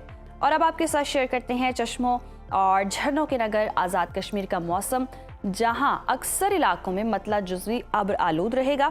दारुल हुकूमत मुजफ्फराबाद की बात करें तो यहाँ पर हम देख रहे हैं ज़्यादा से ज़्यादा दर्जा हरारत है 23 और कम से कम 7 डिग्री रहने का इम्कान है, जबकि श्रीनगर में ज़्यादा से ज़्यादा पारा 16 और कम से कम -0 डिग्री तक गिरने की तवक्को है। मौसम का हाल बताने वालों ने आइंदा 24 घंटों के दौरान चंद मकामात पर हल्की बारिश की पेशगोई की है।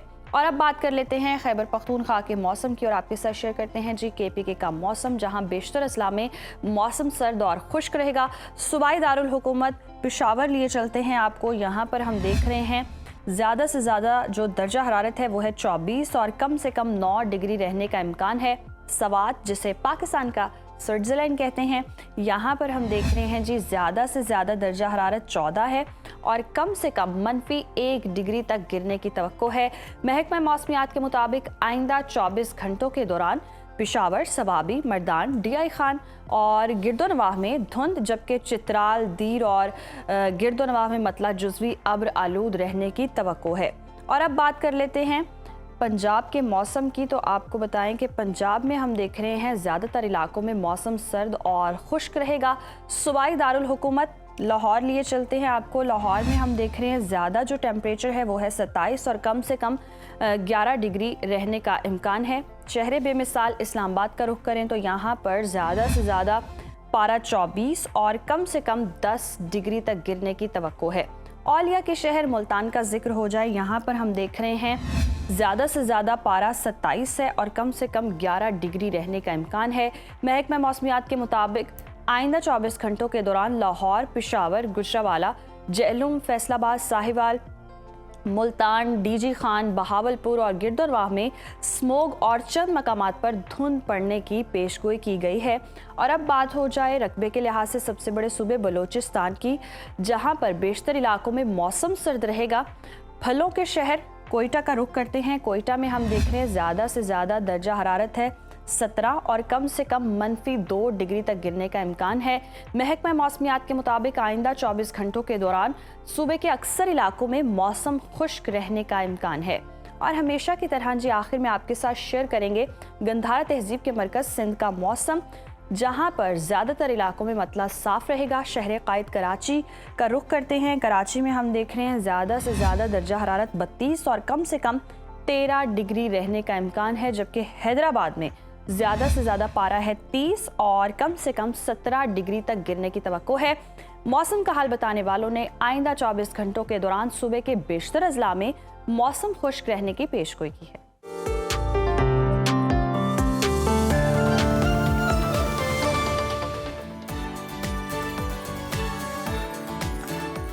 नाज़रीन, बरतानिया ने अपनी हाल ही में असाइलम पॉलिसी में बड़ी तब्दीलियां की हैं। अब सियासी पनाह के ख्वाहिशमंद अफराद के लिए कवानीन और सख्त हो गए हैं। पनाह ना मिलने की सूरत में अफराद को फौरी मुल्क बदर किया जा सकता है और मुस्तकिल रिहाइश के लिए 20 साल तक का इंतज़ार करना पड़ेगा।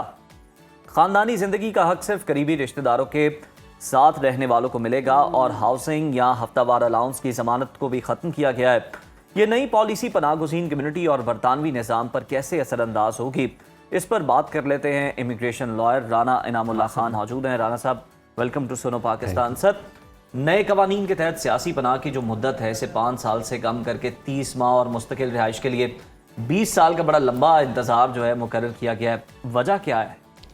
देखें उज़ैर साहब, मेनली इसकी वजह तो यही है कि जो लोग विज़िट पे वहाँ जाते थे वो जाके साइलम क्लेम कर देते थे और गवर्नमेंट जो यूके है उस पे बेपनाह प्रेशर आता था फाइनेंशियली तौर पे भी, और जो उनके एक हेल्थ केयर सेक्टर है उस पे भी बड़ा प्रेशर आता था। जाहिर है उनको आप फ्री में हेल्थ भी दे रहे हैं, आप उनको फाइनेंशियली बैकग्राउंड उनका स्ट्रॉन्ग भी कर रहे हैं, उनको रिहाइश भी दे रहे हैं, ठीक है, उनके खाने पीने का भी बंदोबस्त कर रहे हैं। और ये ना सिर्फ पाकिस्तानी बल्कि दुनिया के और जो कंट्रीज़ हैं जिसमें अफ़गानिस्तान है, श्रीलंका है, बांग्लादेश है, अफ्रीकन कंट्रीज़ हैं, ये लोग जाके भी साइलम क्लेम करते थे और वो साइलम जो है वो 3-3 साल 4 साल 5-5 साल चलता रहता था और उनको गवर्नमेंट जो है वो फंडिंग करती रहती थी।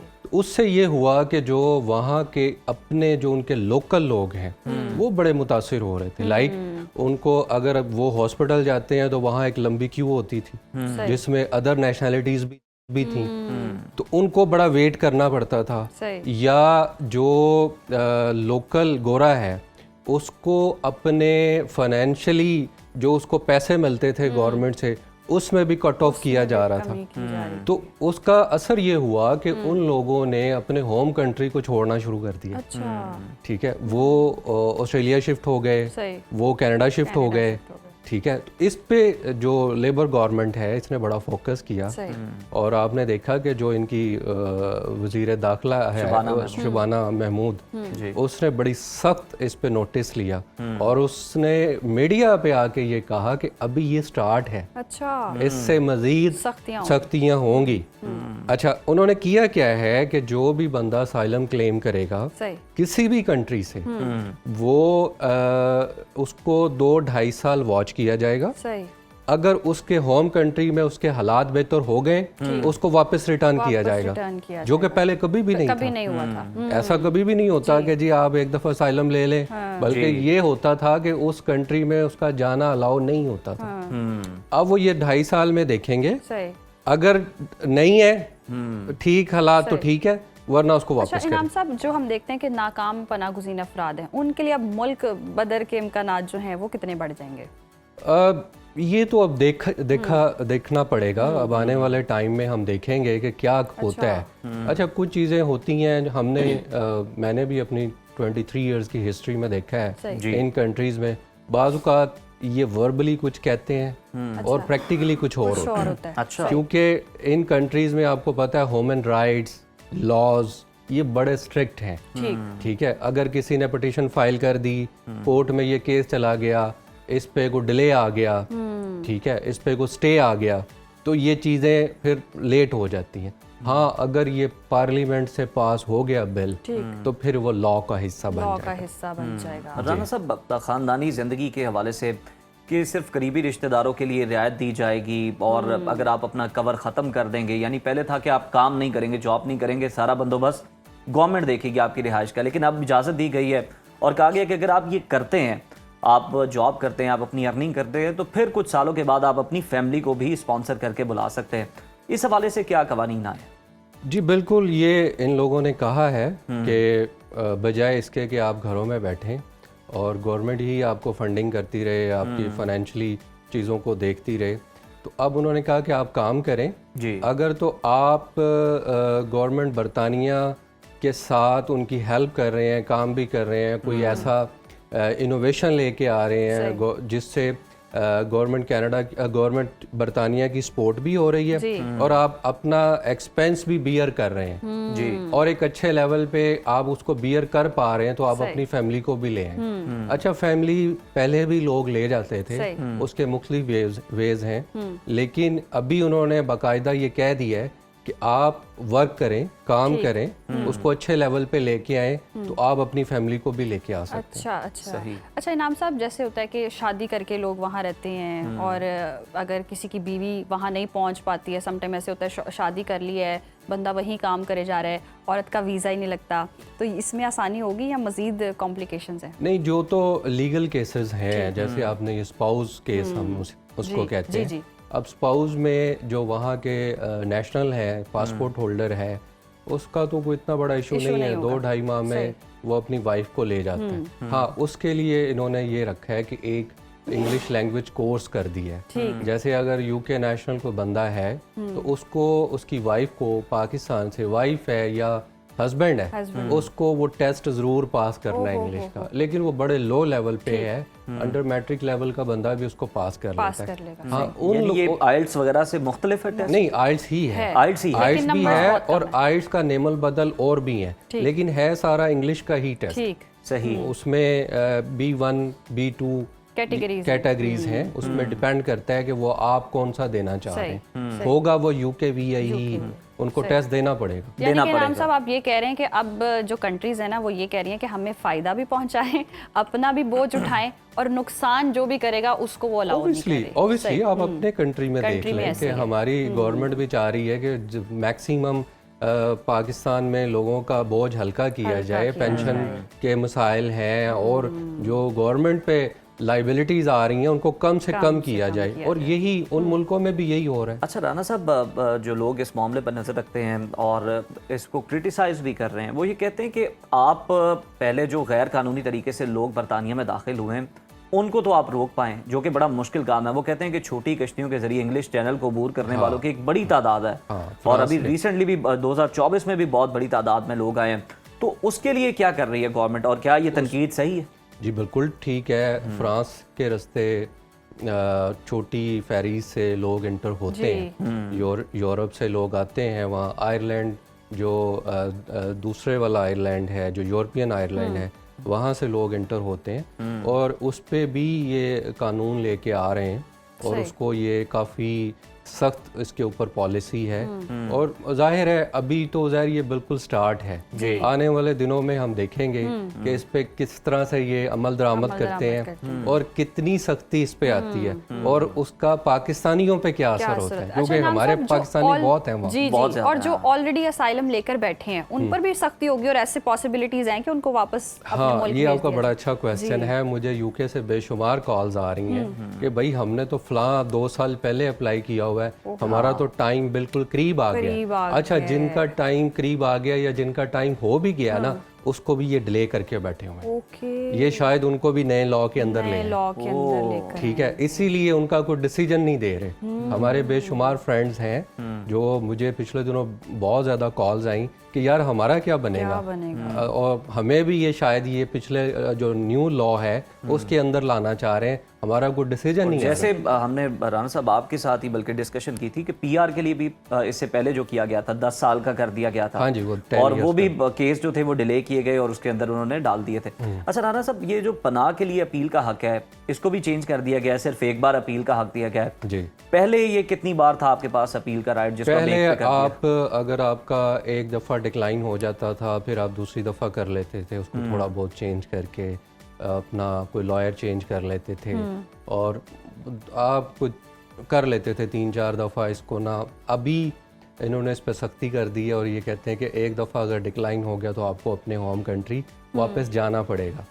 लेकिन ये भी हम अब देखेंगे कि इसके अंदर भी क्या फिर कोई सख्ती आती है या इसमें कोई थोड़ा सा नरमी आ जाए कि जी इसको इस तरह से इसको बैंड कर लें। हमारे पाकिस्तानी इंडियंस आपको पता है कुछ ना कुछ जुगाड़ लगा लें। और ऑपोजिशन आपको लगता है कि लेबर पार्टी पर कोई इस तरह से इस मामले पर टफ टाइम दे सकती है और ये जो कानून साजी है ये नहीं भी हो सकती या इतनी सख्त नहीं हो सकती, क्या लगता है आपको? देखें, लेबर पार्टी की रिप्यूट बेहतर हुई है ये कवानीन सख्त करने से।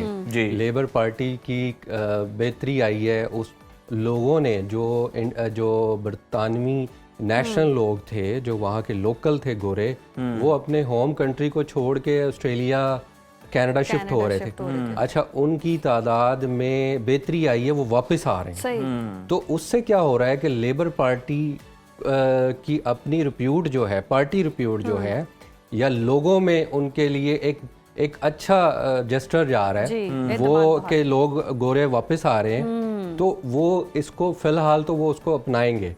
और ऑब्वियसली इसमें जो ऑपोजिशन है उसका बहुत बड़ा रोल है। ऑपोजिशन ने ही ये पॉइंट उठाए थे कि देखें आपके होम कंट्री के लोग आपके कंट्री छोड़ के जा रहे हैं, वो अपने दूसरे मुल्कों में शिफ्ट हो रहे हैं, तो वो अगर वापस आना शुरू हो गए तो लेबर के लिए तो इससे अच्छी बात नहीं है।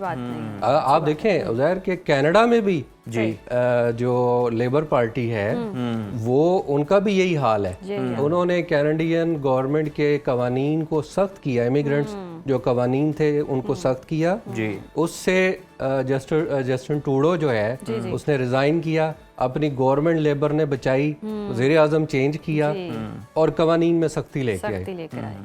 लेकिन मैं बता दूं कि कनाडा साहब के इस्तीफा देने की यही वजह थी। हाँ, यही थी। आजकल जो उनकी तस्वीरें आ रही लगता है। हाँ, लेकिन मैं आपको बता दूं यूके और कनाडा में बड़ा फर्क है। कनाडा नॉन इमिग्रेंट्स के बगैर, इमिग्रेंट्स लाए बगैर चल ही नहीं सकता। उनके पास इतनी आबादी नहीं है, उनके पास स्किल्स नहीं है। अच्छा, सख्ती की अभी हाल ही में उन्होंने इंडिया के भी ये जो कुछ गैंगस्टर्स हैं, ये कुछ 200 लोग उन्होंने वहां से भी निकाल बाहर की। जी, असल वजह यही थी कि इंडियन जो है स्टूडेंट इतना चला गया था कि वो फेक डॉक्यूमेंटेशंस पे, ये सारी सख्ती जितनी हुई है ये इंडियंस के लिए हुई है। और मेरे से लोग आके कहते हैं जी कनाडा में कुछ भी नहीं है। मैंने कहा नहीं, ये गलत है, ये इंडियन सोशल मीडिया का प्रोपेगेंडा है। आप मुझे बता दें कितने लोग कनाडा छोड़ के आए। कनाडा वालों को इस बात का भी गुस्सा है कि हमारे मुल्क का नाम बिगाड़ के कनाडा रख दिया। अच्छा इनाम साहब, ऑल्टरनेट अब कौन जिन्होंने असाइलम करना ही करना है अप्लाई, जितनी सख्तियां हो गई हैं, कोई और कंट्री जहां वो जा कनाडा है जी, कनाडा वेलफेयर स्टेट है, कनाडा है, आपके यूरोप के बेशुमार कंट्रीज हैं। तो मैं तो वैसे इस हक में नहीं होता کہ آپ سائلم کی طرف جائیں اور آپ کو پاکستان آنا پڑے اور آپ واپس نہ آ سکیں، اوبیسلی آپ کی پوری فیملی ادھر ہوتی ہے، تو یہ ایک آخری ہتھیار ہے جس کو استعمال بڑا سوچ سمجھ کے کرنا چاہیے۔ آپ اپنی سکل کے بیس پہ اتنا کچھ ہے اب، ٹھیک ہے، کہ آپ پڑھے لکھے نہیں بھی ہیں، آپ کے اندر کوئی اور ہنر ہے، آپ اس کو اڈاپٹ کر لیں، آپ ورک پرمٹ لے لیں، آپ اپنے وزٹ کو اسٹوڈنٹ پہ کنورٹ کر لیں، آپ وہاں لوکل بندے سے شادی کر لیں، ٹھیک ہے، لیکن سائلم کو آخری حربہ رکھے۔ زہر صاحب ہنس رہے ہیں۔ مطلب میں یہ کہہ رہا ہوں کہ وہ کشتیاں جلا کے ہی آپ نے جانا، اگر آپ نے اسائلم کے لیے اور بہت سارے ویز ہیں تو آپ وہ کنسلٹ کریں کچھ ایسے کنسلٹنٹ شادی کرنا بھی بڑا کڑوا گھونٹ ہوتا ہے، پتہ نہیں کس کس سے شادی کرنے۔ نہیں، آپ اگر سنگل ہیں، میں ان کو بالکل ایڈوائز نہیں کروں گا جو یہاں پہ آلریڈی میرڈ ہیں اور وہ وہاں جا کے شادی کرتے ہیں، وہ بالکل نہیں کرنا۔ ثبوت سامنے آ گئے تو مشکل ہو جائے گی، اور آپ اگر شادی بھی کریں تو اس کو بھی سوچ سمجھ کے کریں اور اس کو لانگ ٹرم رکھیں، پاکستان کا نام بدنام نہ کریں۔ ہمارے اکثر لوگ جو ہیں وہ شادی کر کے وہاں چھوڑ کے اور پھر اپنے ہوم کنٹری واپس آ جاتے ہیں۔ ہاں بالکل، اپنے ملک کے امیج کا بھی خیال رکھیں۔ بہت شکریہ رام صاحب آپ کے وقت کا، اور بالکل اسائلم کے لیے تو جناب سختیاں ہوئی ہیں، لیکن آپ جس طرح سے دانا صاحب نے بھی سجیسٹ کیا، آپ اپلائی نہ کریں، اور بہت ساری چیزیں اور بہت سارے راستے ہیں، اگر آپ کو نہیں معلوم تو آپ کسی جو قابل کنسلٹنٹ ہے ان سے آپ مشورہ کریں، وہ آپ کو یہ راستے دکھا بھی سکتے ہیں، بتا بھی سکتے ہیں۔ اب جناب آپ کو بتائیں کہ برف پوش پہاڑوں کو شکست دینے والے حسن ستپارہ کی 9ویں برسی آج منائی جا رہی ہے۔ انہوں نے ماؤنٹ ایوریسٹ اور K2 سمیت دنیا کی بلند ترین چوٹیاں سر کر کے ملک کا نام روشن کیا۔ عزم و ہمت کے پیکر عالمی شہرت یافتہ حسن ستپارہ 3 اپریل 1964 میں اسکردو میں پیدا ہوئے۔ کوہ پیمائی کا باقاعدہ آغاز انہوں نے 1999 میں نانگا پربت کو سر کر کے کیا۔ 2004 میں انہوں نے دنیا کی دوسری بلند ترین چوٹی K2 سر کر کے پاکستان کا نام روشن کیا تھا۔ جی بالکل، اور حسن ستپارہ پہلے پاکستانی ہیں جنہوں نے 8000 میٹر سے بلند ماؤنٹ ایوریسٹ، K2 اور براڈ پیک جیسی جو چوٹیاں ہیں وہ سر کی ہیں، اور 6 چوٹیاں انہوں نے سر کی، اور حسن ستپارہ کا منفرد اعزاز دنیا کی بلند ترین چوٹی ماؤنٹ ایوریسٹ کو بغیر مصنوعی آکسیجن کے سر کرنا تھا۔ کوہ پیمائی کی دنیا میں 3 حیرت انگیز عالمی ریکارڈ بنانے والے حسن ستپارہ خون کے سرطان میں مبتلا ہونے کے بعد 21 نومبر 2016 کو انتقال کر گئے۔ ویلکم بیک ناظرین، آج ہم بات کریں گے کہ ایسی جھیل کی جس کے اسرار صدیوں سے چھپے ہوئے ہیں، اور یہ ہے جھیل تبریہ، جسے سی آف گلیل بھی کہا جاتا ہے۔ لیکن سوال یہ ہے کہ اسرائیل روزانہ اس جھیل کی خفیہ نگرانی کیوں کر رہا ہے؟ کیا یہ صرف پانی کا ذخیرہ ہے، یا اس کے پیچھے کچھ ایسا ہے جو خطے کی سیاست اور طاقت کے توازن کو بدل سکتا ہے؟ کم ہوتی ہوئی پانی کی سطح خطرے کی گھنٹی ہے، یا پھر اس کے پیچھے کچھ اور پراسرار راز چھپے ہوئے ہیں؟ پراسرار تعمیرات، خفیہ منصوبے اور چھپے ہوئے جغرافیائی راز، کیا یہ سب صرف قیاس آرائیاں ہیں یا حقیقت ہے؟ جھیل تبریہ کے اسرار، تاریخ، مذہبی حقائق اور خفیہ رازوں پر روشنی ڈالنے کے لیے ہمارے ساتھ اسٹوڈیوز میں موجود ہیں مذہبی اسکالر ڈاکٹر علی وقار قادری صاحب۔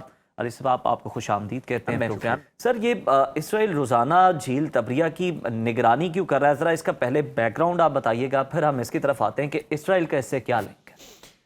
یہ جو جھیل ہے جس کو بحیرہ تبریہ بھی کہتے ہیں، دا سی آف گلیلی بھی کہتے ہیں، یہ اس وقت اسرائیل کے کنٹرول میں ہے، اس سے متصل علاقے کے اندر ہے۔ اس کا جو سرفیس ایریا ہے وہ 166 کلومیٹر اسکوائر کلومیٹر ہے، اور جو اس کی میکسیمم ڈیپتھ ہے وہ 48 میٹرز ہے، اور جو اس کا ہے اپنا کیا کہتے ہیں سمندر کی سطح سے نیچے ہونا، یہ دنیا میں سب سے نچلا سمندر ہے، جو سب سے نچلی سطح پر ہے، یعنی عام سطح سمندر جس کو ہم کہتے ہیں نا سی لیول، اس سے 209 یا 210 میٹر یہ ڈاؤن ہے۔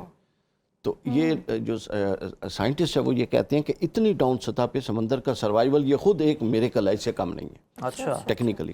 خیر، اس کا جو ہے مذہبی پس منظر بڑا سٹرونگ ہے، اس طرح آپ نے ابھی انٹرو میں فرمایا نا کہ یہ کانسپیرنسیز ہیں یا ایکچولی اس کے اندر کچھ پایا جاتا ہے، نہیں، اس کا مطلب صحیح روایات سے، اور ایکچولی اس کا جو کانٹیکسٹ ہے مذہبی کانٹیکسٹ وہ بڑا سٹرونگ ہے، اور یہ صرف اسلام تک محدود نہیں ہے، یہودیت، عیسائیت اور اسلام جو 3 بڑے مذاہب ہیں، اسلامی مذاہب ہیں، ان تینوں میں ان کی الگ الگ سگنیفیکنس ہے۔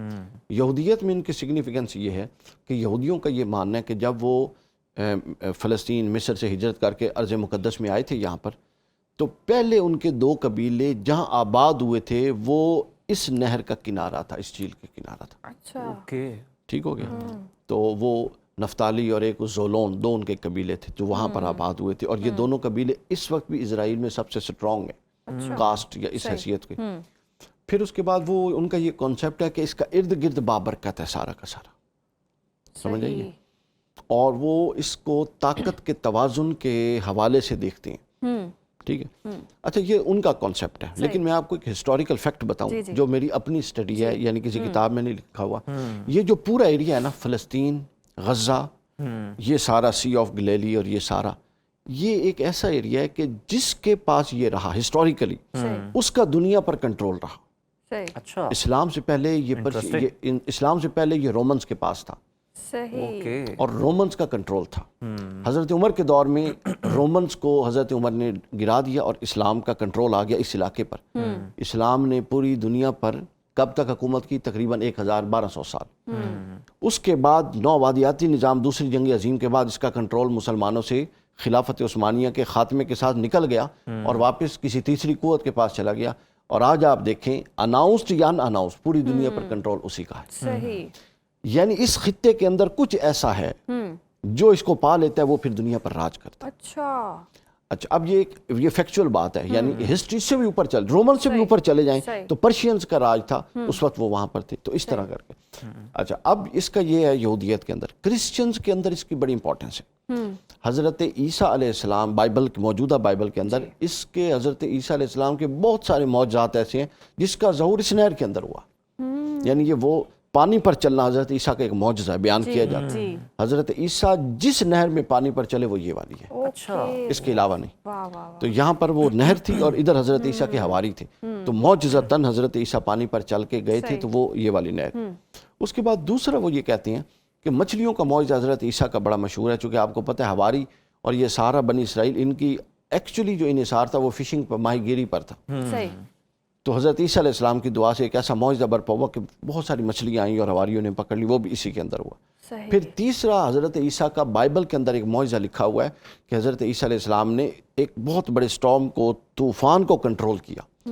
وہ طوفان سمندری طوفان تھا جو اس سمندر میں آیا ہوا تھا.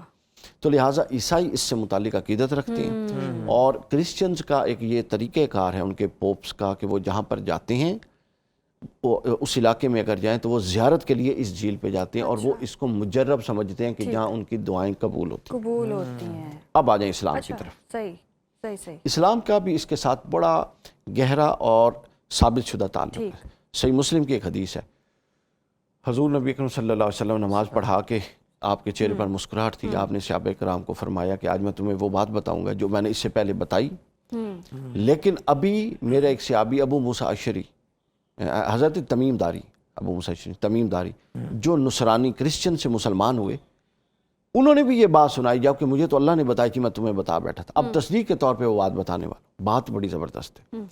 بات یہ وہ کہتی ہیں کہ حضرت تمیم داری نے مجھے بتایا کہ وہ ابھی کرسچن تھے, تو اپنے 18-20 دوستوں کے ساتھ سمندری سفر پر جا رہے تھے, تو طوفان میں پھنس گئے. ایک مہینہ 30 دن وہ طوفان میں پھنسے رہے اور کوئی راہ نہیں تھا. ایک رستہ جاتے تھے تو ادھر سے لہریں اٹھ جاتی. تو بالآخر انہوں نے جہاں کھڑے تھے اپنی جنوبی طرف ایک چھوٹا سا جزیرہ دیکھا. وہ کہتے ہیں بڑے خوش ہوئے, انہوں نے وہ کشتیوں کو اس طرح موڑا اور وہاں پر اتر گئے. جب اتر گئے تو وہ بڑے عجیب و غریب جزیرہ تھا. وہاں گئے تو ایک ایسی مخلوق کو دیکھا جو انسان نما تھی لیکن پورا جسم بالوں سے ڈھکا ہوا تھا, خوفناک تھی. تو انہوں نے اس کو پوچھا کہ تو کون ہے؟ تو اس نے کہا میں جاسوسا ہوں. جاسوسا. تو فلاں گرجے میں, اسی زمین پر گرجا تھا اس جزیرے میں, فلاں گرجے میں ایک شخص ہے جو تمہاری خبروں کا منتظر ہے, وہاں جاؤ. وہ کہتے ہیں ہم پر خوف بھی طاری ہوا لیکن اور آپشن بھی نہیں تھی, تو بھاگ کے ہم گرجے میں پہنچے. تو وہاں ایک شخص تھا جو عجیب و غریب ہیئت کا تھا. اس کے پاؤں اور ہاتھوں میں بیڑیاں تھیں اور بہت ہی طاقتور اور توانا تھا.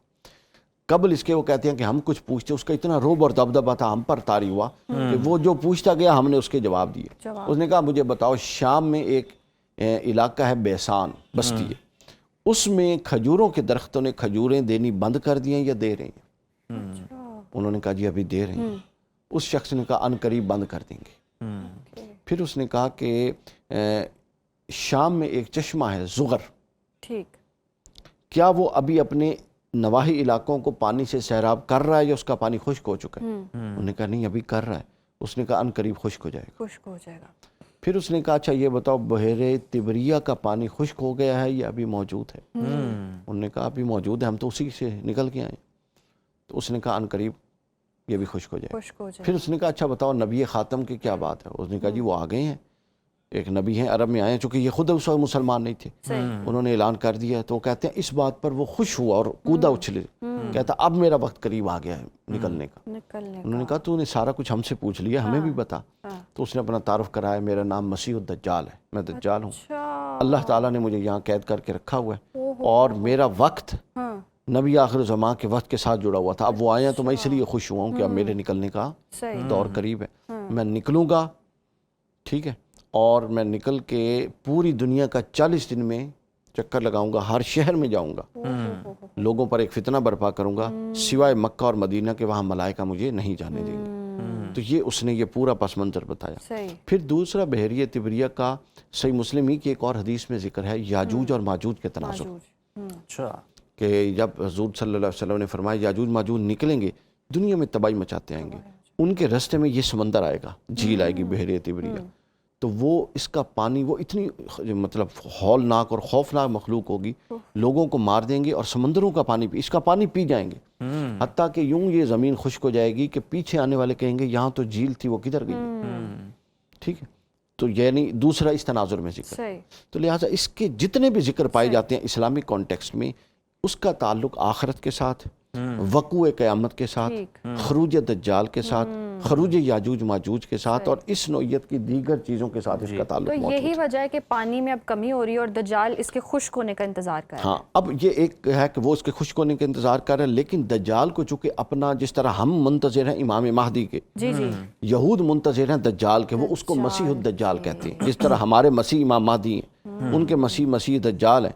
तो वो कहते हैं कि जैसे ही ये ज़मीन खुश्क होगी जी, अब ये यहूदियत का एक मुत्तफ़िक़ा अक़ीदा है, गौर से सुनिए। वो कहते हैं कि इस नहर की खुश्की ज़मीन का तवाज़ुन बदल देगी और वो सारा का सारा हमारे हाथ में आ जाएगा। तो लिहाजा उन्होंने इसके अंदर रेडार्स लगाए हुए हैं, इसको मॉनिटर कर रहे हैं, इसके पानी को आहिस्ता आहिस्ता वहाँ से खुद भी आर्टिफिशियली भी निकाल रहे हैं और वैसे भी तभी इसराइल इतनी और वैसे भी पानी की सतह कम हो रही है। तो और इसके अंदर उन्होंने वाटर मॉनिटरिंग सेल्स बहुत सब बंकर्स बनाए हुए हैं, जदीद रिसर्चेस ये बताते हैं, चूँकि वो इसकी सारी चीज़ों को ऑब्जर्व कर रहे हैं, क्योंकि वो हमारे तरह जज्बाती कौम नहीं है ना जी, वो टेक्निकली भी खेलते हैं और मजहबी तौर पे तो वो खेल ही रहे हैं। तो लिहाजा इस तरह उनका एक कॉन्सेप्ट ये है कि ज़मीन का तवाज़ुन बदलेगा जब ये नहर खुश्क होगी और ज़मीन की कुव्वतें ऐसे चंद हाथों में आएंगी जिनका उनका ख्याल है कि वो हम ही लोग हैं, इसलिए वो इसके मुंतज़िर। अच्छा वकार साहब, जिस तरह से आपने बताया कि हज़रत ईसा से मुताल्लिक क्या लिंक है इस झील का और जो वाक़यात रोनुमा हुए हैं यहाँ पर, ये भी कहा जाता है कि हज़रत ईसा अलैहिस्सलाम दज्जाल का आखिरी ताक़ुब भी यही करेंगे, इसी इलाके में करेंगे। ये बिल्कुल मौजूद है। हज़रत ईसा अलैहिस्सलाम जब उतरेंगे सफ़ेद मीनार पर, वो दमिश्क में होगा, शाम में। उसके बाद हज़रत ईसा अलैहिस्सलाम दज्जाल की ताक़ुब में और उसकी तलाश में जहाँ जहाँ ख़बर मिलेगी वहाँ पर यानी ख़ुद तशरीफ़ लाएंगे, ढूंढेंगे उसे। और ये बाज़ जगहों पर मौजूद है कि उनके दरमियान जो मार्का है वो इस नहर के ऊपर बहरे तिबरिया के या इसके करीब वाक़या होगा, चूँकि दज्जाल ने यहीं से निकलना है और हज़रत ईसा ने यहीं पर अटेम्प्ट करनी है। तो दरमियान में किसी भी जगह पे इनका मुकाबला हो सकता है। सही। अच्छा कारी साहब, हम देखते हैं कि नबी पाक सल्लल्लाहु अलैहि वसल्लम ने भी इस हवाले से ख़बरदार किया है, तो इसका अमली मतलब क्या है? देखें, इसका मतलब इंटीमेट करना होता है, हमेशा इशारे करना होता है। मसलन हुज़ूर ने फरमाया मैं और क़यामत यूँ है, यानी अब तुम तैयार हो जाओ। फिर उसके बाद फरमाया ये छोटी छोटी अलामात होंगी जिसके अंदर ये टाइम का सुकड़ना जिस पर हम बात कर रहे थे। फिर बड़ी अलामात होंगी, बड़ी अलामात में पहली इमाम महदी का आना है, दूसरी दज्जाल का आना है, तीसरी याजूज माजूज। वो बड़ी अलामात के बाद तो आप समझने बिल्कुल ही टाइम शॉर्ट हो जाएगा ना। लेकिन ये जो अलामात हैं ये हमें इंटीमेट करती हैं। अब देखें, अगले दिन मुझसे कोई पूछ रहा था कि इमाम महदी कब आएंगे, इसका कोई इशारा हदीस में मौजूद है? तो मैंने बताया बिल्कुल मौजूद है, बहुत सारी हदीस में मौजूद। हज़रत इमाम महदी आएंगे 1000वीं साल पर 2 सदियाँ गुजर जाएंगी, यानी इस वक्त कितना है, 1450 के करीब है जी। 1000 गुजर चुका है और उस पर 4 सदियाँ गुजर चुकी हैं। लिहाजा अभी 600-650 साल इमाम महदी के आने का कोई इम्कान नहीं। इमाम महदी आएंगे जब 2000 हिजरी चढ़ जाएगा और ऊपर 2 सदियां गुजर जाएंगी, यानी 2200 और 2300 के दरमियानी अरसे में अगर आना मकसूद हो तो उस वक्त आएंगे, वरना फिर 1000 साल गुजरेगा, फिर 2300, 3300, 3200 और उसके दरमियान आएंगे और आना हुआ, नहीं तो फिर 1000 साल गुजरेगा। तो हदीस हमें ये सराह से बताती हैं कि 1000वें पर 2 सदियों के इजाफे के बाद इमाम महदी आएंगे। अच्छा कादरी साहब, लास्टली ये भी बता दें कि ये जो आप बता रहे हैं कि पानी की सतह भी कम हो रही है इस झील तिब्रिया की, और इसराइल खुद भी इसमें से पानी जो है वो निकाल रहा है और इसको मॉनिटर भी कर रहा है, मतलब जो खित्ता है या आसपास के इलाके हैं उन्हें इसकी पानी की कमी का किस तरह से पता चलेगा? क्या कोई ऐसे स्पेसिफिक असरात होंगे जो पूरे खित्ते पे मुरतब होंगे या इर्द गिर्द के इलाकों पे, जिससे लोगों को भी मालूम होना शुरू हो जाए? जंग का कोई पहली बात तो ये है कि उन्होंने इसको मिलिट्री जोन अनाउंस किया हुआ है। आप कौन तसव्वुर भी नहीं कर सकते वहां पर परिंदा भी पर नहीं मार सकता। अच्छा, इतनी सिक्योरिटी? हाँ, सिक्योरिटी का ये आलम है, समझ आइए, यानी वो मिलिट्री जोन है, अनाउंस्ड ऑफिशियली मिलिट्री जोन है, यानी मैं नहीं कह रहा। ओके, आप वेबसाइट पे जाके उस एरिया को सर्च करें कि और चेक करें कि क्या ये विजिटिंग के लिए अवेलेबल है, तो वो बताएंगे no go area, red zone है और इसको मिलिट्री जोन डिक्लेयर किया हुआ है। सही, पहली बात। दूसरी बात ये है कि इसके तवाजुन के असर, इसको जब ये खुश्क होगी ना तो उनका ये कहना है कि वो बहुत सारी अटेम्प्ट करने के लिए बैठे हुए हैं इंतज़ार में, जिसमें एक है रेड हाइफर उनके कॉन्सेप्ट के अंदर। जी, ठीक हो गया, यानी वो एक जर्द रंग की गाय होगी, वो ज़िबा करेंगे। फिर उसके बाद है रिकंस्ट्रक्शन ऑफ थर्ड टेम्पल, वो इसको यरूशलेम को दोबारा तामीर करेंगे, हैकल सुलेमानी को। अच्छा, और तीसरा बहर तिब्रिया की खुश्की। तो 3 काम वो कहते हैं जब इकट्ठे होंगे तो उसके बाद दुनिया का तवाज़ुन हमारे हाथ इस तरह बदलेगा कि हर फैसला हमारी हाँ में होगा और हर ना दुनिया में जो हम ना करेंगे वो ना कंसीडर की जाएगी। तो उसके बाद फिर वो कहते हैं कि यानी इन चीज़ों के इसके साथ है, जब ये होंगी तो फिर ज़ाहिर है पूरी दुनिया और हम ऑब्जर्व कर रहे हैं और अपनी आंखों से देख रहे हैं कि ये सब कुछ होने जा रहा है। बिल्कुल, बड़ा इंटरेस्टिंग टॉपिक था वकार कादरी साहब, और बड़े अच्छे तरीके से, बड़े जामे तरीके से आपने रहनुमाई की, दुनियावी एतबार से, दीनी एतबार से। रेड हाइफर का, थर्ड टेम्पल का तो लोगों ने बड़ा तस्करा सुना था, लेकिन इसका बड़ा तस्करा सुना था, और यकीनन हम समेत आप सबकी मालूमात में भी इजाफा हुआ होगा। अभी प्रोग्राम में ब्रेक शामिल करते हैं, ब्रेक के बाद दोबारा हाजिर होते हैं। Stay with us. एक बार फिर से प्रोग्राम में आपको खुशामदीद कहते हैं। नाज़रीन, आज हम बात करने जा रहे हैं कि ऐसे ख़तरे की जिसे अक्सर लोग नज़रअंदाज कर देते हैं। ये ख़तरा है हाई ब्लड प्रेशर का या हाइपरटेंशन का, जिसे माहिरीन खामोश कातिल कहते हैं, क्योंकि ये अक्सर बगैर किसी वाज़ेह अलामात के जिस्म को नुकसान पहुंचाता है। ब्लड प्रेशर बढ़ने की असल वजूहात क्या हैं? हाइपरटेंशन की इब्तदाई अलामात कौन सी हैं जिन्हें अक्सर नज़रअंदाज कर दिया जाता है? और सबसे अहम, अगर अचानक ब्लड प्रेशर आपका बढ़ जाए तो घर में फौरी तौर पर क्या इक़दाम किए जा सकते हैं? इसी बारे में जान लेते हैं। स्टूडियोज़ में हमारे साथ मौजूद हैं माहिर तिब हकीम हाफिज़ फरहान हनीफ साहब। फरहान साहब, आपको खुशामदीद कहते हैं प्रोग्राम में। सर, बड़ा अहम मसला है आज का, ये बताइए कि हाई ब्लड प्रेशर या हाइपरटेंशन, इसे खामोश कातिल ही क्यों कहा जाता है? क्या इसके बारे में आप लाइल्म होते हैं? नहमदुहु व नसल्ली अला रसूलिहिल करीम, अम्मा बाद, फ़ाउज़ु बिल्लाहि मिनश शैतानिर रजीम। ये बड़ा ज़बरदस्त आपने सवाल किया कि आजकल ये बहुत ज़्यादा मसला है। और खामोश कातिल इसे इसीलिए कहा जाता है कि लोग इसके बारे में तवज्जो नहीं करते। अक्सर औक़ात ये आहिस्ता आहिस्ता आपके दिल को कमज़ोर कर देता है, गुर्दों को नकारा कर देता है, फिर आँखों को कमज़ोर कर देता है। फिर अगर ये इसका इलाज ना करवाया जाए, अक्सर औक़ात क्या होता है कि हमारे माशरे में फ़ौरी तौर पर ख़ुद से कोई ना कोई ऐसी मेडिसिन खाई जाती है वक्ती तौर पे ताकि इसे कंट्रोल किया जा सके। लेकिन होता क्या है, अगर आप लगातार इसकी मेडिसिन खाते रहे तो आपको नुकसान देती है, क्योंकि ये कोई हमारे अंदर ऑर्गन नहीं है। जैसे दिल है, दिमाग है, जिगर है, किडनी है, लेकिन ये कोई ऑर्गन नहीं है हमारे अंदर। ये सिम्टम्स है।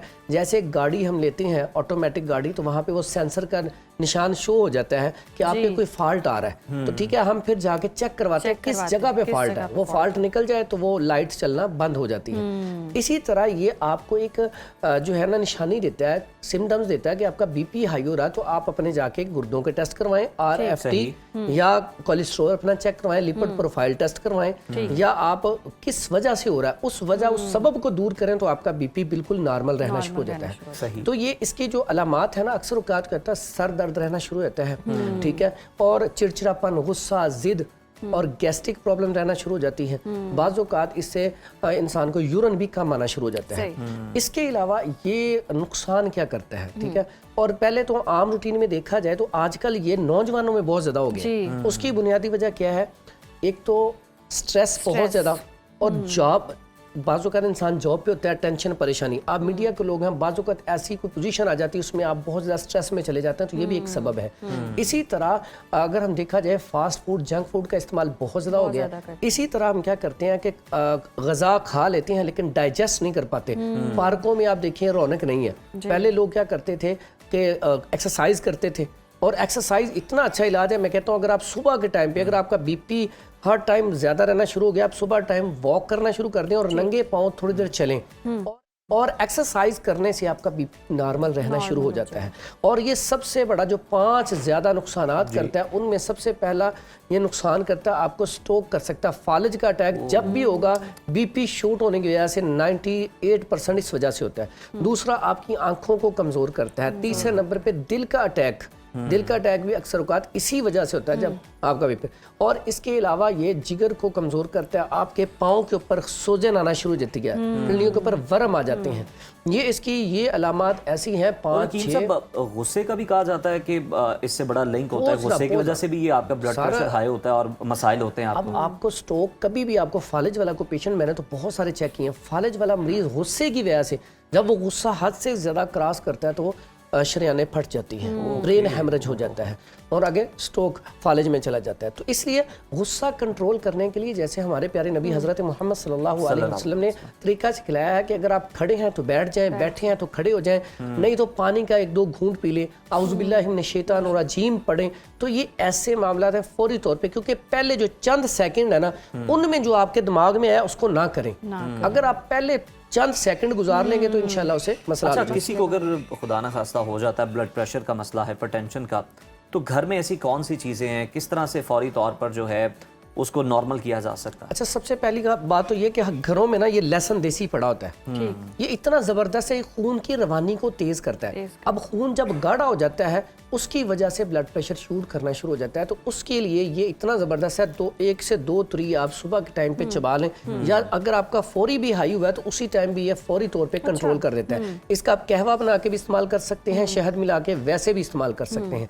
इसके अलावा अगर आपके घर में अरके गुलाब या अरके गाउज़बान, ये 2 अरक पड़े हों तो ये दोनों अरक पानी में मिला के पी लिए जाएं तो फौरी तौर पे ब्लड प्रेशर नॉर्मल हो जाता है। इसी तरह लेमन का रस पानी में लाके, जिसे हम शिकंजबीन कहते हैं, शिकंजबीन, वो भी पी ली जाए तो फौरी तौर पे अफाका है।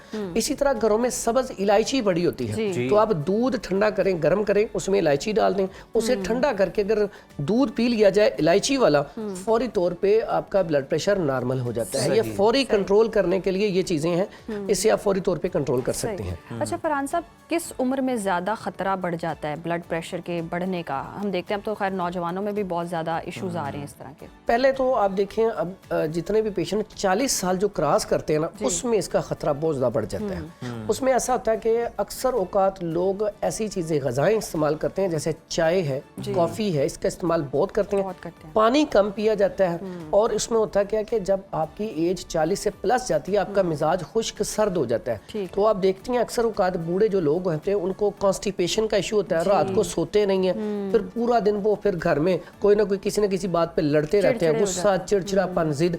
और इसकी सबसे बड़ी बुनियादी वजह में ये कंप्यूटर और मोबाइल भी है। और साथ ही साथ अगर आप बड़े हों या छोटे हों, मोबाइल ऐसी एडिक्शन है कि आप मोबाइल जो देखना शुरू कर दें, आप उससे मोबाइल पकड़े हो, आपके साथ लड़ना शुरू हो जाएगा।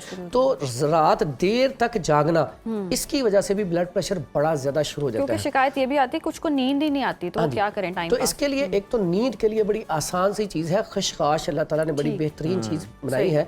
अगर खशखाश जो है उसको दूध में उबाल के आप थोड़ी देर बाद ठंडा करके उसे इस्तेमाल कर लिया जाए तो उससे बीपी वैसे ही नॉर्मल रहता है। कुछ चंद चीज़ें मैं आपको बताता हूँ, ऐसी चीज़ें हैं अगर वो आप इस्तेमाल करें। और कभी भी याद रखें, कोई भी ब्लड प्रेशर की दवाई, वो एलोपैथिक हो, होमियो हो या हर्बल हो, मुसलसल लगातार इस्तेमाल नहीं करनी चाहिए। अक्सर औकात में कहता होता हूँ, कोई भी चीज़, अब मटन है कितनी ज़बरदस्त चीज़ है, या देसी घी कितनी अच्छी चीज़ है, लेकिन अगर आप उसको भी कसरत से इस्तेमाल करेंगे तो उससे आंतों में इन्फेक्शन हो जाएगा, ठीक है, वो भी आपको नुकसान देना शुरू कर देंगे। इसलिए हम कोई भी ऐसी मेडिसिन ब्लड प्रेशर की नहीं खानी चाहिए। बाज़ औक़ात ब्लड प्रेशर के ऐसे पेशेंट आते हैं, असल में इसका जो रूटीन है 80 से लेकर 120 तक होनी चाहिए। लेकिन बाज़-औक़ात एज अगर आपकी 40-45 साल है तो 150 तक भी चला जाए ना, 160 तक भी आपको मेडिसिन नहीं लेनी चाहिए। ये नॉर्मल पोजीशन है। अगर एज 40 प्लस है तो परेशानी होना चाहिए। तो इसमें कुछ चंद चीज़ें मैं आपको बताता हूँ जिसके खाने से बड़ा बेहतरीन रिजल्ट है। एक तो ब्लड प्रेशर के ऐसे पेशेंट जिनको अक्सर ब्लड प्रेशर रहता है, अर्जुन की लकड़ी ये इतनी ज़बरदस्त चीज़ है और सबसे सस्ती चीज़ है। ये खून के दौरानियों को तेज़ करती है और ये ब्लड प्रेशर के लिए कमाल का रिजल्ट है। अगर आप रात को भिगो दें, सुबह इसका पानी पी लें, तब भी ब्लड प्रेशर बिल्कुल ठीक रहेगा। इसका कहवा बना के ठंडा करके पी लिया जाए।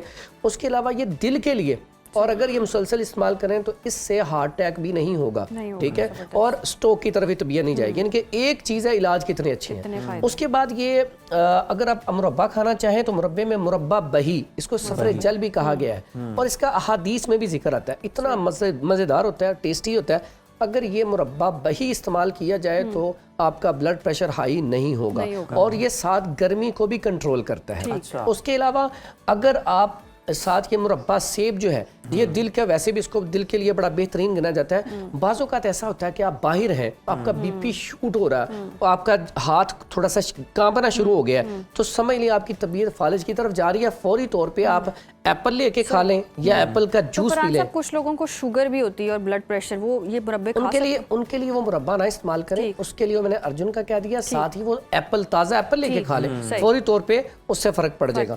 लेकिन एक नुस्खा ऐसा है जो बहुत ज़बरदस्त है, अगर आप इसे 10 से 15 दिन इस्तेमाल कर लें तो ब्लड प्रेशर नॉर्मल रहेगा, ठीक है वो। और ऐसे अफराद जिनको चक्कर आते हैं, नकाहत है, कमजोरी है, लेकिन साथ बीपी भी शूट करता है, बाज़ों का बाइक चलाते हुए चक्कर आ रहे हैं, खतरा होता है कि गिर ना जाए बंदा, तो उसके लिए एक बड़ा कमाल का नुस्खा है। उसमें एक तो यह है छोटी चंदन। इसका एक तो फायदा ये, इसे असरोल भी कहा जाता है। ऐसे अफराद जो हल्के नॉर्मल भी हो जाए उनके लिए भी बड़ी ज़बरदस्त है। ऐसे अफराद जिनको नींद नहीं आती उनके लिए भी, ऐसे अफराद जो हर टाइम टेंशन में रहते हैं, अकेली इसका लेके फाइन पाउडर करके इसका 500 mg का कैप्सूल खा लिया करें, वो टेंशन में नहीं आएंगे। नींद की दवाइयाँ नहीं खानी पड़ेंगी, कुछ अरसा खाने के बाद वो नींद की दवाई छोड़ दें। उसके बाद ये ब्लड प्रेशर के लिए इतनी कमाल की है कि अगर 50 ग्राम ये ले ली जाए छोटी चंदन और संदल सफ़ेद 1 नंबर हो, ये भी 50 ग्राम ले लिया जाए और इसमें 50 ग्राम ये धनिया खुश्क, कशनीज कहते हैं, ये भी डाल लिया जाए और इसके साथ ये जीरा सफ़ेद ये भी 50 ग्राम डाल लिया जाए। ये सारी चीज़ें डाल के, चारों चीज़ें, इसमें 10 ग्राम ये मेथी दाना डाल लें, ठीक, और इसका आपने फाइन पाउडर कर लेना है। 500 mg का कैप्सूल भर लें और मैं ज़्यादा दूर नहीं, सिर्फ 10 से 15 दिन खा लें, ब्लड प्रेशर नॉर्मल रहेगा। उसके बाद ये कैप्सूल खाने की भी ज़रूरत नहीं है, ठीक है। मेरी कोशिश होती है जो भी पेशेंट मतलब पे आता है कि चंद दिन उसे खिलाया जाए और उसके सबब को दूर किया जाए। अगर उसका कोलेस्ट्रॉल ज़्यादा है, और याद रखिए अक्सर औकात मैं कहता हूँ क्यों नहीं लोगों को पता चलता, लोग टेस्ट नहीं करवाते कि अल्लाह ने सहूलत दी है, आप 3 माह या 6 माह बाद लिपिड प्रोफाइल टेस्ट ज़रूर करवाएं। अगर आपका कोलेस्ट्रॉल ज़्यादा है, ट्राइग्लिसराइड ज़्यादा है, तो फिर उसके लिए बड़ा कमाल का एक नुस्खा है। उसमें काली मिर्च ले लें 10 ग्राम, सूंड ले लें 30 ग्राम और नशादर ठीकरी ले लें 20 ग्राम, सना मक्की ले लें 80 ग्राम। ये कोलेस्ट्रॉल के लिए इस्तेमाल करें, लिवर जो फैटी हो जाता है उसके लिए इस्तेमाल करें। इसका फाइन पाउडर करके 1000 mg का कैप्सूल भर के सुबह शाम इस्तेमाल किया जाए, ताकि लिवर फैटी जो है, और साथ ही साथ ऐसी ग़िज़ाएँ ना खाई जाएँ जिनके अंदर बहुत ज़्यादा घी जो आप इस्तेमाल करते हैं। और कोशिश की जाए कि एक्सरसाइज और वॉक की जाए। सुबह निहार 1 गिलास गर्म पानी, उसके अंदर शहद और लेमन थोड़ा सा निचोड़ के सिप ले लेके पाँव के बल बैठ के पिया जाए, तो उससे भी कोलेस्ट्रॉल और ट्राइग्लिसराइड बिल्कुल अपनी नॉर्मल रेंज में आ जाते हैं। तो इसलिए वो टेस्ट जरूरी है। दूसरा, ऐसे अफराद जिनको मुसलसल रहता है RFT, रीनल फंक्शन टेस्ट, ये टेस्ट जरूर करवाएं। इसमें क्रिएटिनिन और यूरिया, उसका पता चल सके उसकी वैल्यू क्या है। लोगों को यकीन करें पता ही नहीं। मेरे पास बहुत सारे पेशेंट डायलिसिस के आते हैं, क्रिएटिनिन यूरिया के आते हैं। फॉल्ट पीछे क्या होता है, मुसलसल शुगर की दवाई का इस्तेमाल, मुसलसल ब्लड प्रेशर की दवाई का इस्तेमाल। तो शुगर में मुसलसल दवाई का इस्तेमाल ना किया जाए। आप डाइट से कंट्रोल करें, वॉक से कंट्रोल करें, एक्सरसाइज से आप बहुत सारी चीज़ों पर काबू पा सकते हैं। और बाकी आपने बड़े ज़बरदस्त नुस्खे भी बताए हैं, तो इन पर अमल करें। और बहुत शुक्रिया आपका हकीम साहब। और नाजरीन, हमारा शो जो है वो ख़त्म हुआ चाहता है, वक्त हमारे पास नहीं है। इंशाल्लाह अगले हफ्ते दोबारा आपकी खिदमत में हाजिर होंगे नए मौज़ूआत के साथ। तब तक के लिए अल्लाह हाफ़िज़।